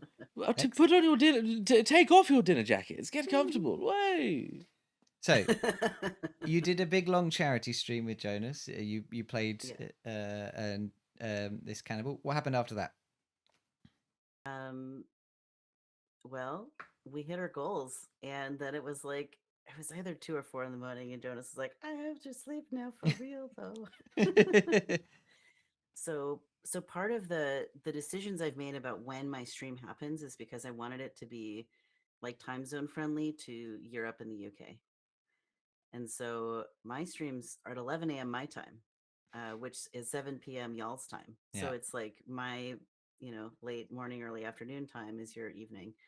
And I've met so many wonderful people streaming in that time slot. Like the whole thing is just much more international, because I picked a time that's more friendly to more places. So yeah, it's been really fun to get to visit people's channels and all of that. And I can tell you more about what we're up to now once we get to the middle segment. But when you're saying about international stuff, I think we felt that as well, because we've had, over time we've met so many people from all over the world. Like from America, we've had various. We had a few like Far East Asian viewers at various points drop in and things like that. And it is really strange when someone drops in and says, "Oh, I'm in Hong Kong now," and you're like, I mean, to me, you're in my computer, but like being connected to people just so far away, it's great. I mean, talking to someone in America right now, like that's just so cool. That's so crazy that we can be connected in that way. Yeah, it's wild. I love it. So my question for you all, it's a two-parter. What made you want to start streaming? So streaming in general, and then why did you want to start your podcast more specifically? Because you both have a channel. So you started streaming on your channels, making your various content, but then something happened and you sort of coalesced into the Bunyip review. So what's the story there? How did that happen? So the big thing is that, and I don't know how many of our new viewers know this, but Jonas and I have literally known each other since we were teenagers. So we, in fact, everyone in this room right now knew each other as teenagers, basically. We all grew up in a town called Maidenhead, and not all of us went to the same school, but we all knew each other in various things, and we basically managed to stay in contact ever since. And Jonas and I in particular, we've been really, really good friends for ever since then. And basically, for my side of starting my Twitch channel, I've always been really interested in just making creative stuff. Right. My actual day job is I'm a motion graphics animator. I studied film at university, and I started doing stuff by making like YouTube video blogs, basically. So some of which you can still see up on YouTube. If you go to my at the Bunyip Man channel, you can still see them. You can see YouTube videos of me talking to cameras in like university halls, and my bedroom at my mum's house. You can see old videos of all of us as teenagers running away from zombies. You can see our masterpiece. Our masterpiece zombie flu. No, where you Toast. Oh yes, Our masterpiece. me and Jonas. Mine and So your yeah, masterpiece. if at any point you can go check out my YouTube channel, The Bunyip Man, there is a video on there called Toast, and you can see a teenage Jonas and I perform an incredibly dramatic scene about some burnt toast. Incredibly moving. But yeah, so I did all that when I was younger. I did a lot of YouTube stuff, and then I think I got very into like Let's Plays and things like that, and I started I wanted to do like recorded Let's Plays and edit them and do like really highly produced recorded Let's Plays, but it's a lot of work. It's a lot of time to record stuff and edit it and all that kind of stuff. And I basically thought maybe the best way to do it is for us to do Twitch streams, and then I download those Twitch streams and I edit them and I do something with that afterwards. And I started Twitch streaming. I've been Twitch streaming a very long time. Like I was streaming to like no people for the first like 2 years that I was doing it, and I was doing it purely because I just liked the production aspect of it. And it wasn't basically until I started getting involved in this community that I started building up any kind of viewership at all doing it. I think I was affiliate like a year before you were. Like I'd been around for a long time doing this. But I just I really enjoyed the production aspect of it, and it really didn't matter if that many people were watching for a lot of it. Yeah. But I think the community aspect is sort of built around it, and that's made it feel more enjoyable. I mean, why did you start your Twitch channel, Jonas? I started my Twitch channel. I started a lot of things, I think, actually, because I probably secondhand from seeing you do them, but also being surrounded by very media centric friends, and I'm a natural like. I like to try everything, and I like to try everything once, and then I stick with some things for quite a long time. I stick with some things for like a few months or a year, and then I've done it and I move on. And given that I was surrounded by friends who are very media centric, I'm quite performative, and I'm a massive video gamer. And so I tried my hand at Twitch streaming like in my early 20s and didn't do much of it. I tried Let's Playing on YouTube for a bit. I had friends like Geeks on the Go with us earlier who started their own like identities online. So not like as individuals, but as groups like Nerdemic, where I was a guest on Nerdemic because I was personable and nerdy And this was back like pre-Twitch time. This was like, I think it was like Jack TV or whatever it was before and stuff like that. I don't know what they were streaming on back then, but like yeah, I remember it being a website I'd never heard of, which eventually ended up being Twitch. Okay, fair enough. Yeah. But like yeah, we did like radio shows, we did like D&D in like a genuine radio station in the middle of nowhere because one of the players had contacts. And then when that fizzled out, it was always looking for something to replace that kind of side of how do I play games? How do I be performative? How do I make sure that there's an output, a product, or that it goes towards something? And then it was particularly it was lockdown, right? Where I was, locked up in a house by myself. I was gonna be playing all these video games. I'd built a gaming PC, and when I play games, this is kind of what leads to the podcast, right? And that is another conversation in and of itself. But I like to talk about it, and I want to show people the things I love. I want to show people the stuff I'm passionate about. I want to show people why games are cool. I want to show people why certain genres are cool, like indie games or Japanese games, games that I know my friends aren't playing. I'll play them for you, is basically kind of like my stance. And I also figure if I'm going to be sat here playing this game by myself, why not turn it into a project, a product, something that has an output? And all it takes is like just turn on the webcam and click start streaming, and it just builds and builds and builds and builds. But also it really changes, and I'm sure I don't know if you feel this as well, but it really changes the feeling of it as well. Like when you can talk to people when you play a game, Mm. like playing through Outer Wilds, and being able to chat with people about like who hadn't played it before and being like, what does this puzzle mean, and how do you do that kind of thing? Do you feel that that is a good draw to it too? I mean, you know, doing it recently with 16, but having done it in the past with games that I just want to show off, and I love people just coming in chat and being like, Jonas, I'm either here for the game and I don't know who you are, and I'm like, okay, cool, well, let's talk about the game, but also I'm Jonas, and you have to learn about who I am as we play the game because that's how this works, and the vice versa of people being like, Jonas, I know you, but what the fuck is this game? And I'm like, okay, cool. Well, you're gonna learn about the game because that's what I'm doing right now.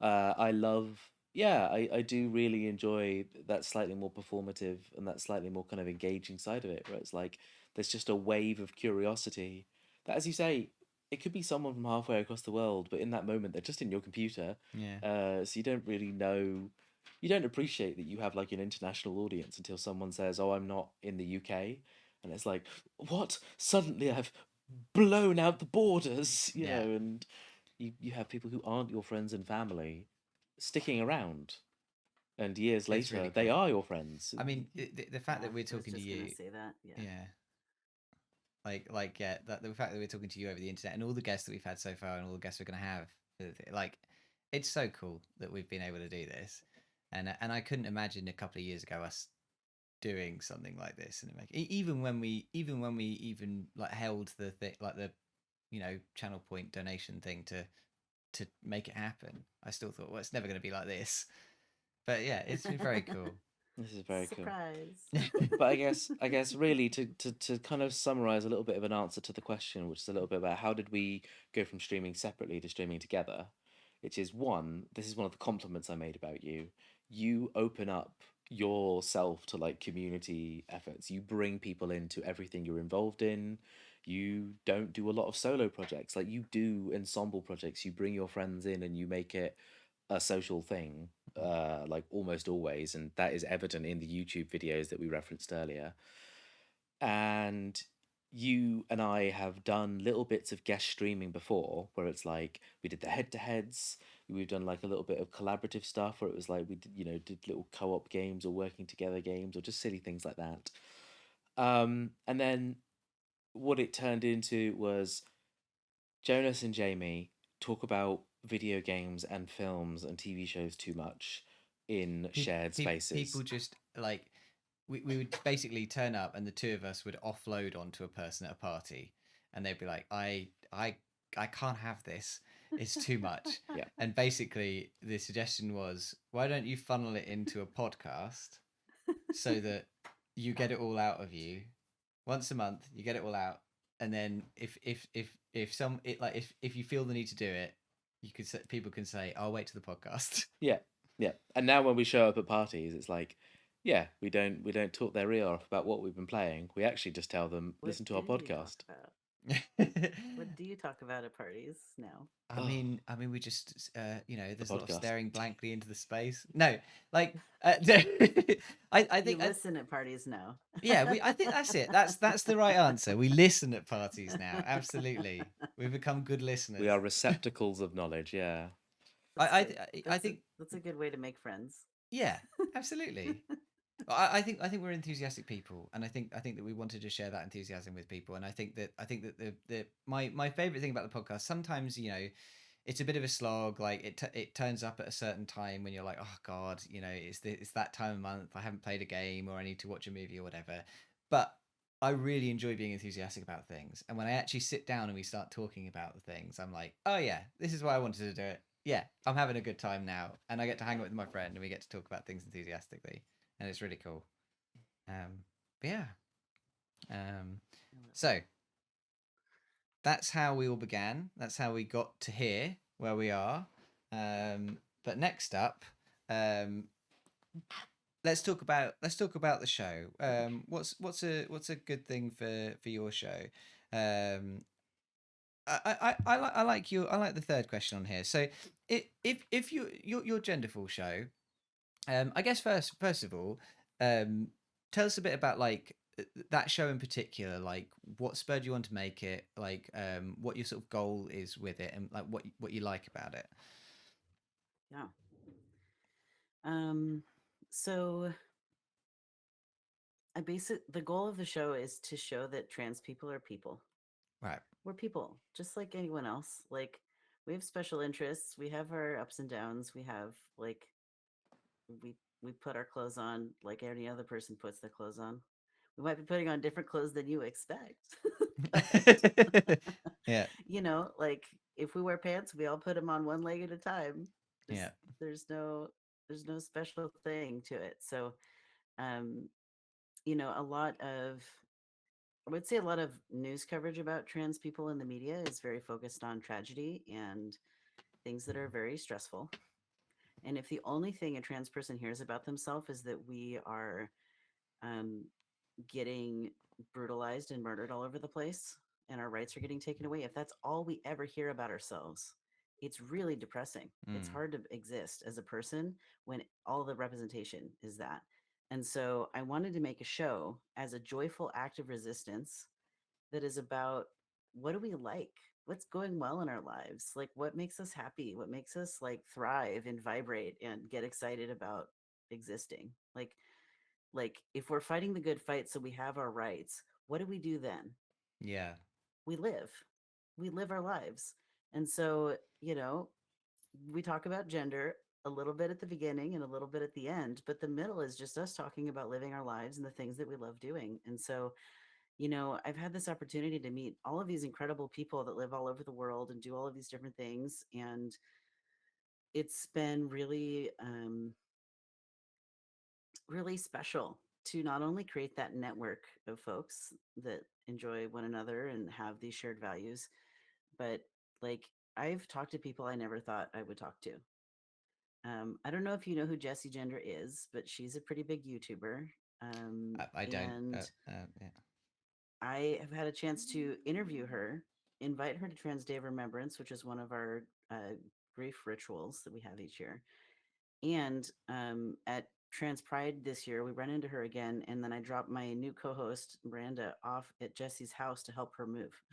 like, like we went to her house, and I still have this pulled pec, so I couldn't do anything physically useful, but I did some of the coordinating logistical things. And so it's just like, okay, bye, have fun. Like, we'll pick you up at the ferry landing later.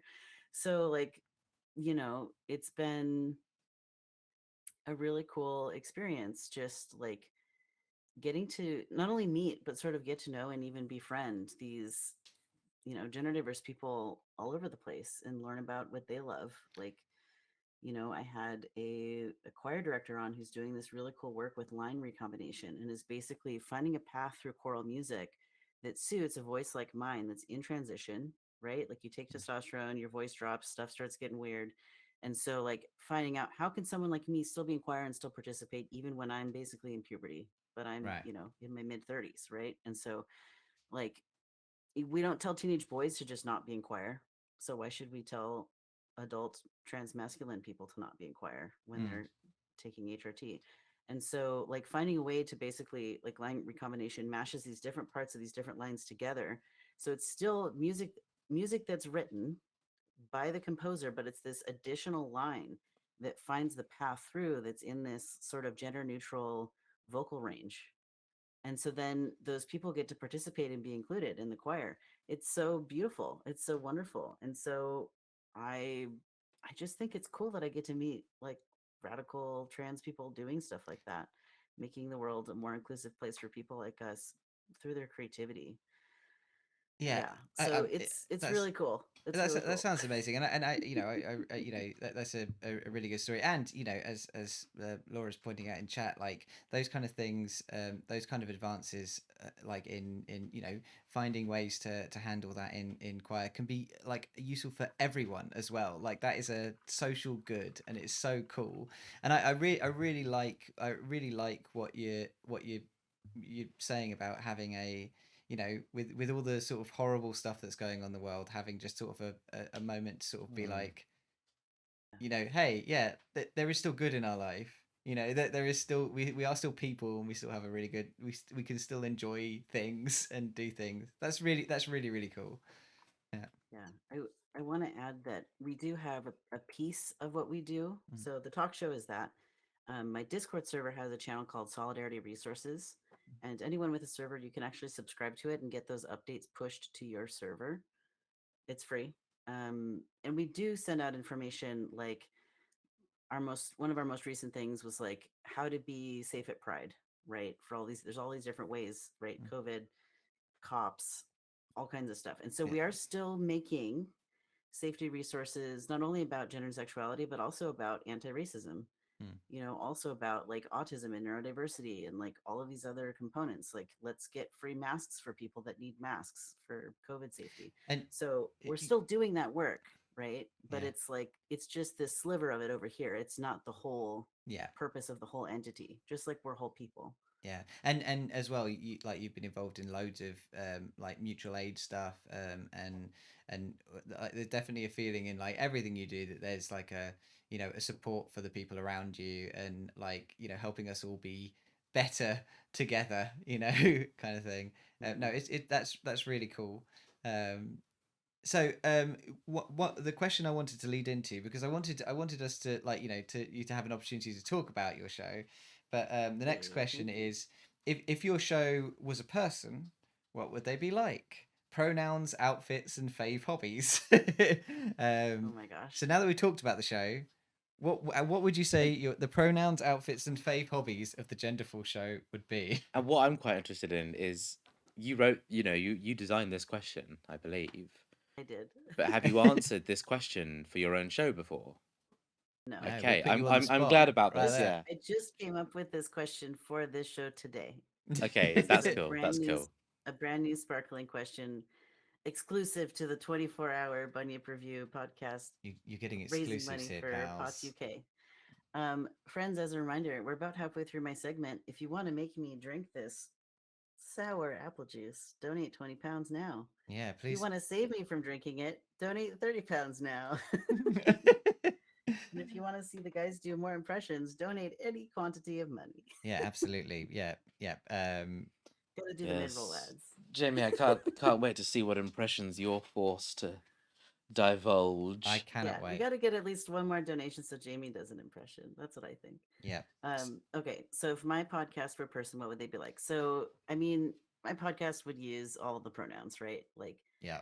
they, them, zir, fey, fair, all the neo pronouns. Just sure he, she, but those are kind of Just a they're big little grab boring. bag They're, that you they're can like little, shake up they're a and little like vanilla. pour out. Yeah.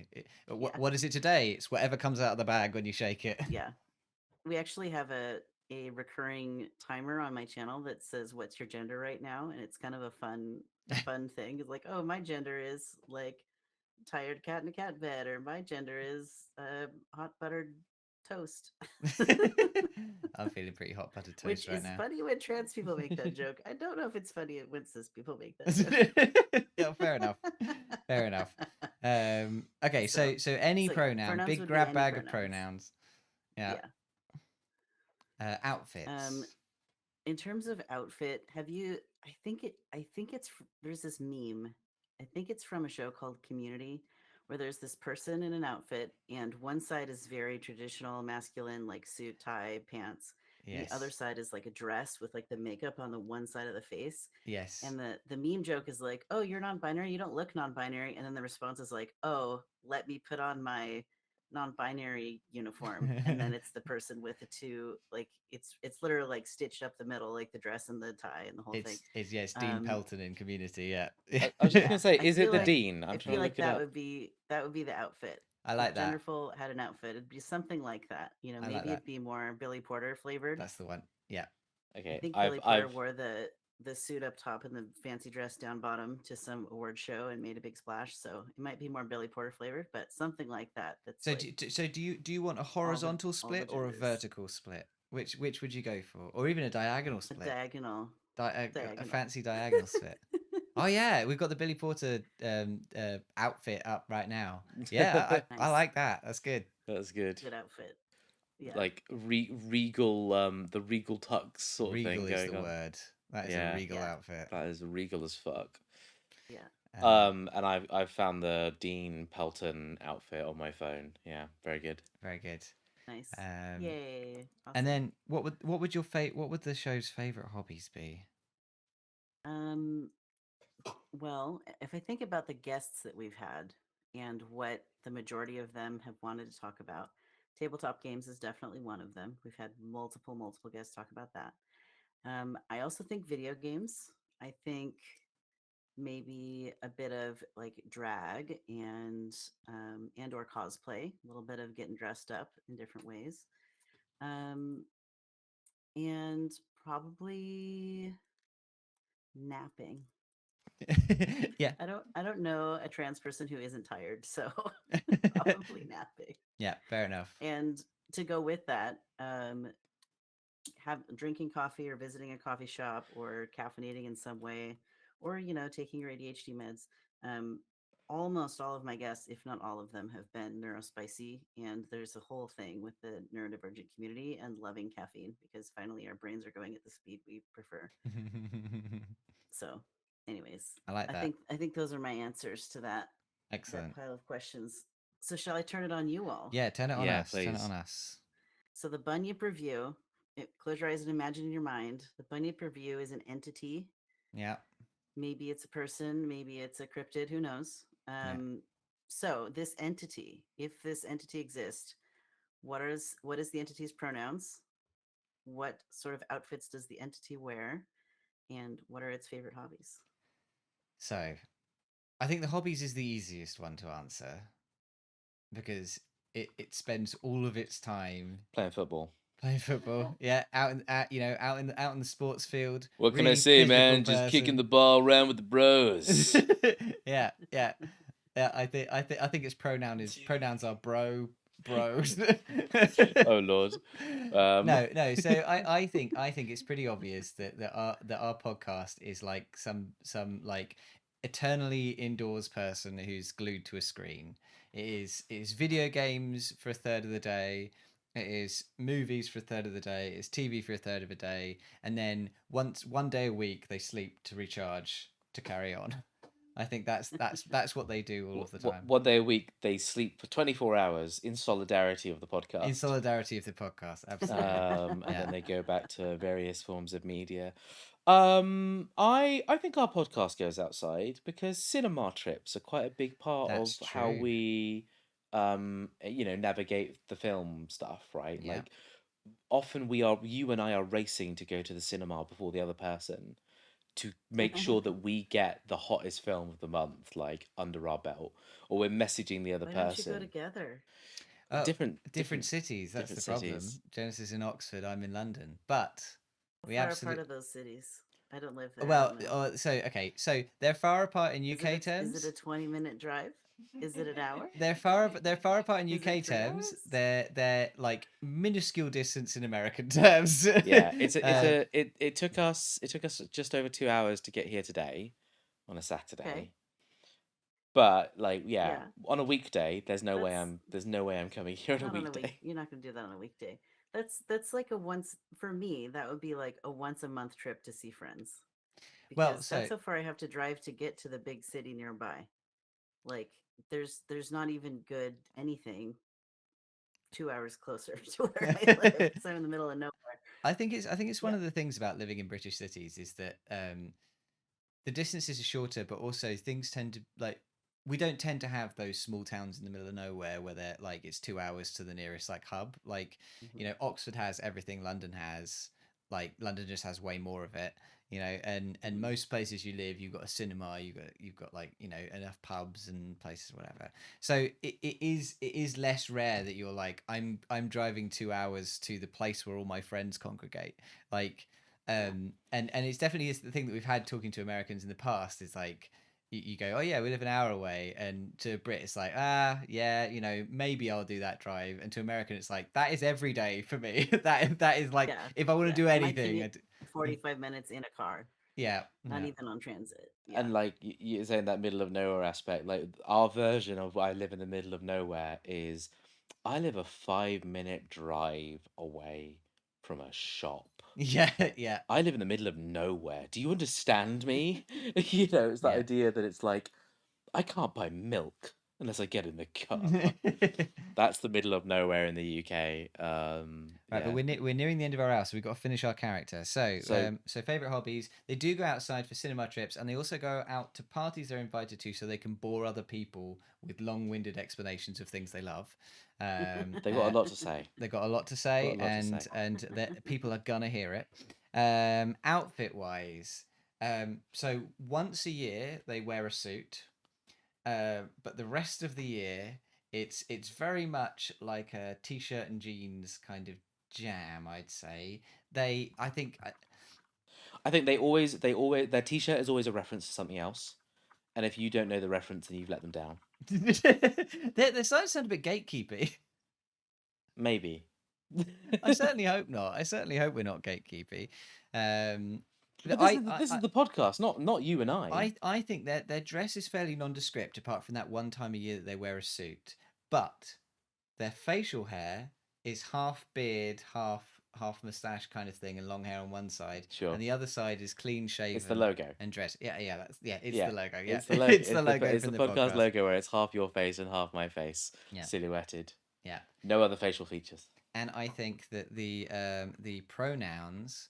I don't know. What do you think our pronouns are? Well, I think we are. It's a masculine Yeah, we podcast. bring an intense masculine We are. energy to the. I think. to the I think. I podcast. think it's fair to say that we are two cis men hosting we're two men in our 30s who decided to make a podcast in isolation. Yeah, it's just like- definitely a he him. yeah, it's- I don't think and I think our podcast does just have a lot of our energy to it, if that makes sense. yeah. Like our we don't have intense guests. masculine energy. We don't have guests, and the guests would make it a lot more diverse. That said, this 24-hour podcast right here is the most the most of anyone else's DNA that the podcast has ever had inside it. Yeah. That was a weird way of wording that. That was a really weird way of wording that, and, yeah. we're all gonna move away from it quickly.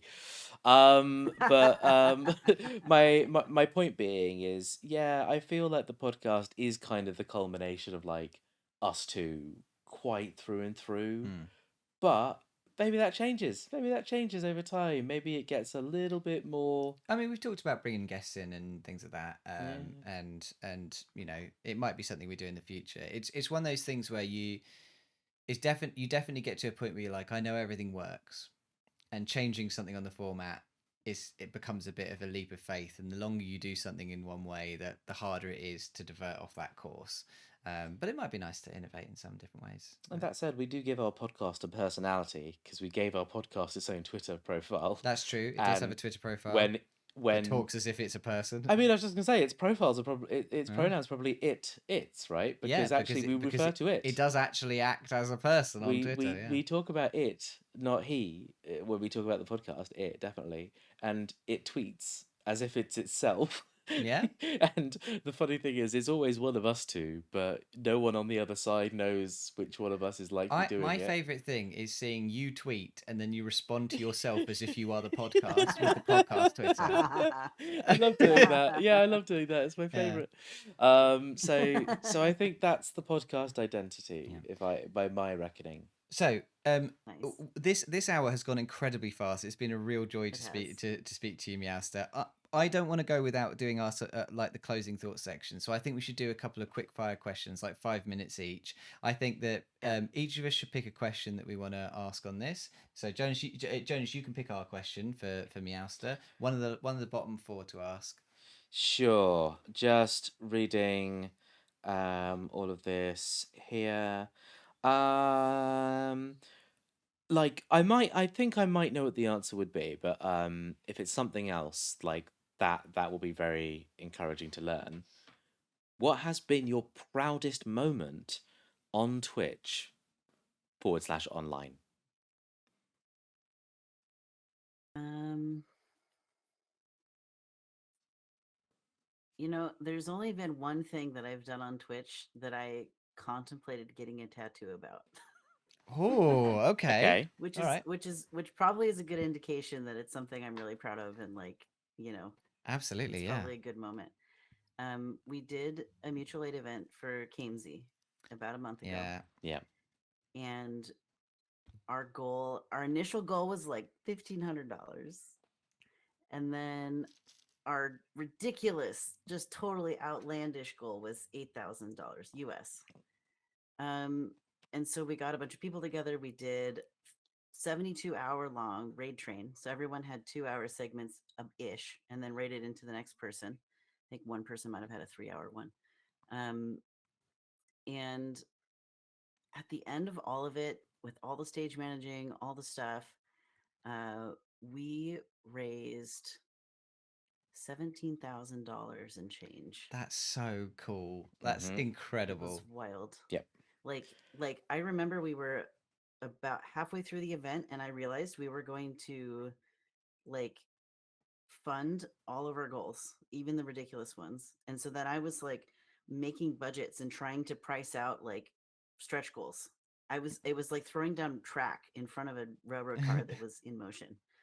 Um and yeah, at the end of it, Keamsey had everything funded, like not only the solar, but also all the labor we had to get done at the house to get the solar installed, like get the house ready to move back in, and then including like some stream upgrades to make her stream setup better so that she can be better at her like the Twitch part of her job. Um, and then we even like funded enough money for like Tears of the Kingdom and a Switch, and maybe also Breath of the Wild or That's so something. Like good. we were like, okay, the cherry on top is going to be you're finally going to get to play Zelda because all your friends love Zelda and we want you to play so we can info dump at you about it. That's really cool. And so we funded all of that, and then the last stream was supposed to be 3 hours. I set these ridiculous milestones, and then we hit it within the first hour. So it actually unlocked a capped marathon where we did 6 hours instead of 3. And we needed all that time because we ended up talking a bunch that whole time. And we like watched a highlight reel that someone had been making the whole event. Like she had her stream, but then in the background she was stitching together this highlight reel to show at the end of the event that was about the whole event the whole way through. Oh, So it was like super tight deadline. And so I realized, it was like 3 in the morning, and the last stream was supposed to end at 11 in the morning. So I had to get up early to be on that stream because I was supposed to be on it. And I realized that we were going to hit our goal. And Keamsey's like, what should we do now? And I said, well, I was going to plan an event for myself in 2 or 3 weeks to fund my wheelchair. I could shoot an ass video in my pajamas in my living room and send it to you, and you could throw captions on it, and we could play that during the last segment and see what happens. And sure enough, uh, you know, chat like funded my whole $3,000 wheelchair in like less than 6 hours. that's Wow. amazing. That's Just as a so just as cool. a Yeah. just as a by the by on top of everything else we'd already been doing. And so it was like I've been going to the lake near my house like almost every day with that chair now because it's too far for me to walk physically. I can't do it. I Yeah. get too tired. It's too hot. I can't do it. And so the last 3 or 4 years, I've spent the summer just inside, looking at the sunshine outside, being like, "Wow, it'd be nice to be out there, but I can't do it. It's too tiring."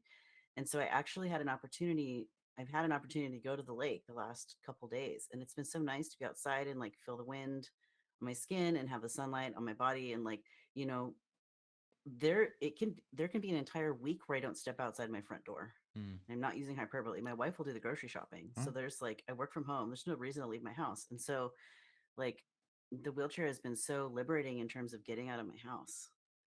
And so I thought about the logo for the event was like this alligator that's wrapped around this heart, and inside the heart is a lightning bolt. And in the middle of the event, I went and got my hair cut because it was already scheduled and I didn't think to reschedule it. So I was like, well, I guess I'm going to go do this. which was good. I needed a break. It was a 3 day long event. I needed some time away from keyboard to like breathe and catch, be a person. And so I actually got like on the side of my head the event logo shaved into my head. Oh, that's so And cool. so I thought for a while after that, oh man, it'd be cool to like get that shaved into the side of my head, because that's the moment that I realized that event was the moment that I realized that this like formula that I've sort of come up with to do mutual aid events is actually really works. Mm. And it feels like all this hard work I've been doing at Twitch the last 3 years is finally like going somewhere. Mm. And I'm actually like, we're starting to make a really noticeable positive difference. Like Kamesi's entire family's life is going to be positively changed forever because of that event. And yeah, it took 6 months to plan. And yeah, I've been exhausted for an entire month after that because it was a lot of energy. And then my wife had surgery and then I got injured and it was a whole thing. But like, would I do it again? Would I do all that effort again in a heartbeat? Yes. Like, I love Kamesi. I love my friend. I want her to thrive. And so like, you know, I also want that for all the trans people that need Mm. surgeries. Like, I want to be able to fund people's surgeries, you know, in the hellscape that is American medical stuff and Mm. UK medical stuff. Like, if you go private pay, you're going to wait 10 years to get your bottom surgery in the Mm. UK. If you wait for, I don't know, NHS or whatever your governmental health thing is. So you have to do private pay if you want to get it done with any amount of speed. Yeah. And that, honestly, that wait kills people. Yeah. They're like, I can't wait a decade to have my body be what's in my head. I would rather just not be. Yeah. And I don't want that for people. So it's like, I feel like I cracked a secret code somehow. It's really cool. That's I really definitely, amazing. Yeah. yeah, That's it's so cool. that's such a cool thing, and I tuned in for some of that mutual aid stuff, and like everyone was just so excited for it. You really created an atmosphere that like you were doing something, you were changing something, and that's just a really cool thing to be part of, and like yeah, you should be proud because that's incredible. That's so good. It was amazing. Yeah, it was super cool. Yeah, I was blown away by that number. I felt so privileged when KMC popped in and said hi to me on my stream recently because I was like, oh my god, it's you, it's KMC, hi. The Just Kamesy. like Kamesy. hey, it's you. So that was just really delightful and just so wholesome and a lot of joy and a lot of fun.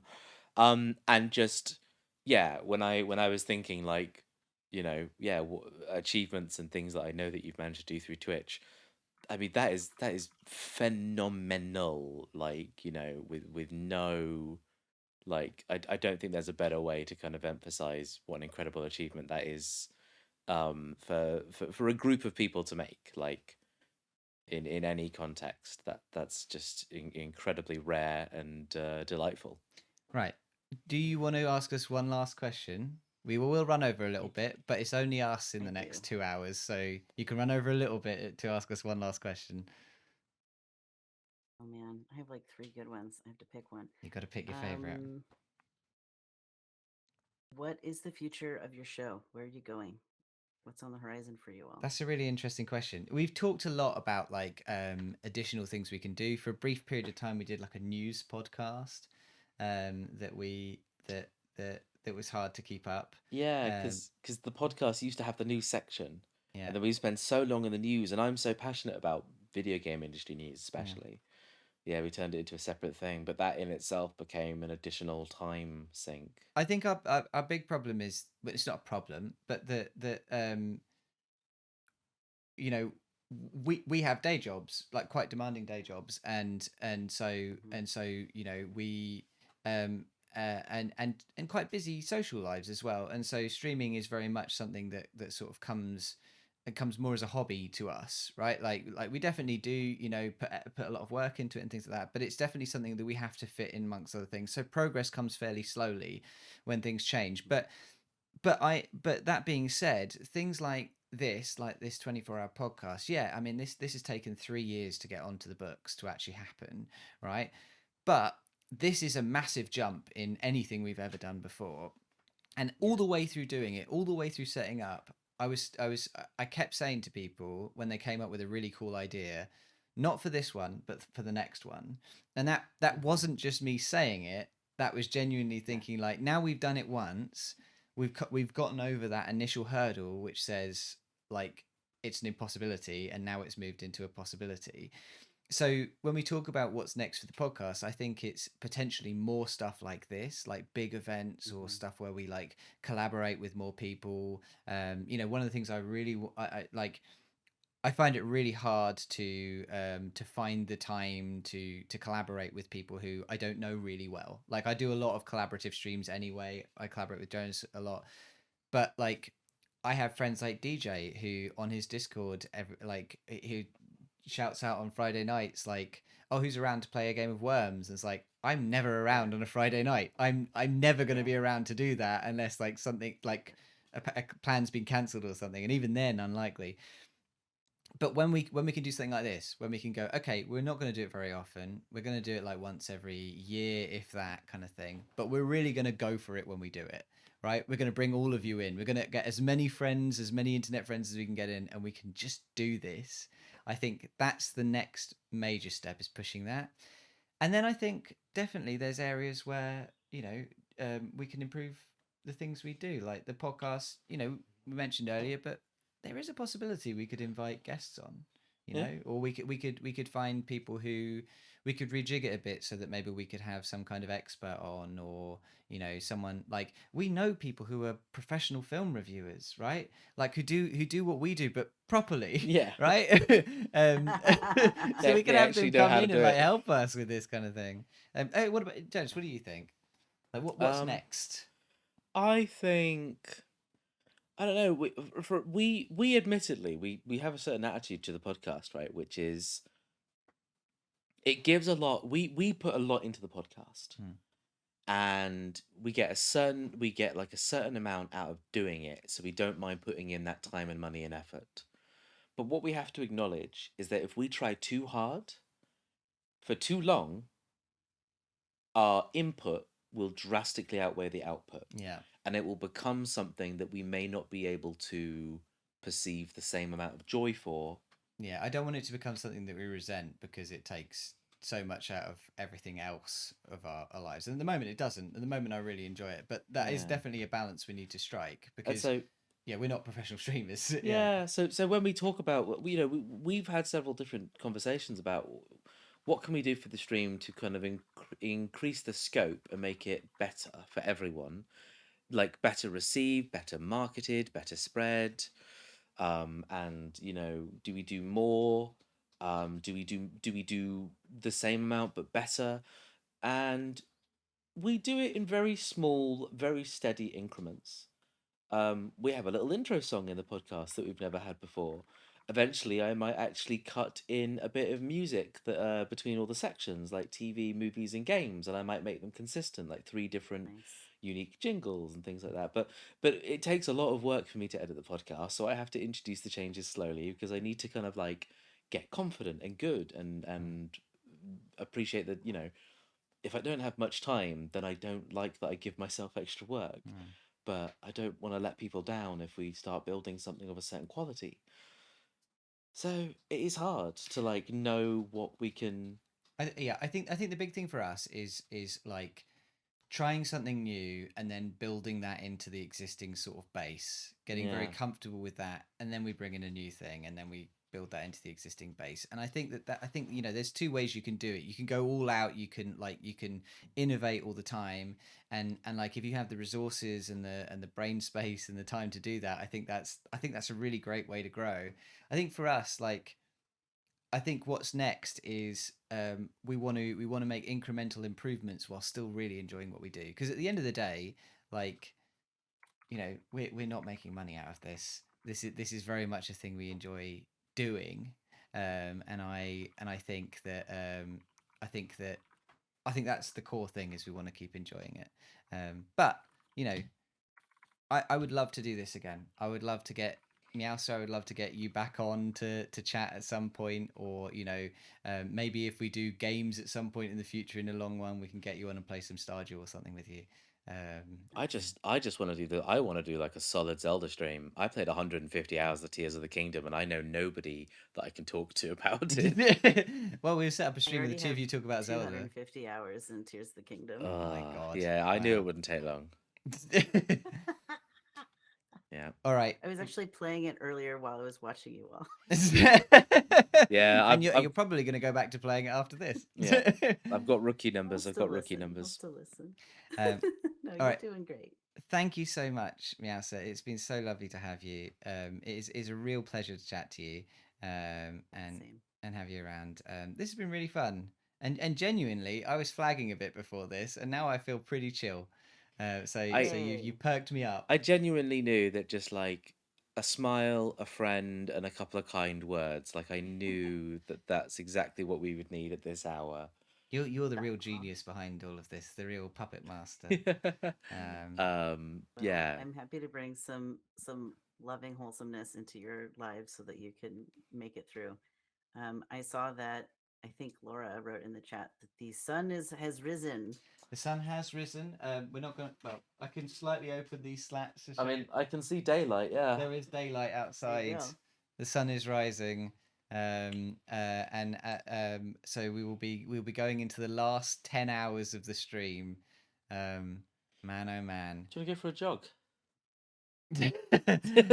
Maybe after the stream is over. All right, we're going to say goodbye to you, Meowster. We're going to do Would You Rathers. Thank you so much for joining us. And everybody check out Thanks for having GenderMeowster me. and GenderMeowster's absolutely joyful talk show, Genderful. And yeah, we'll catch you next time. See you later. Thanks, everybody. Yeah. Have a great good rest of your night. stream. Congratulations. Thanks Thank you. again.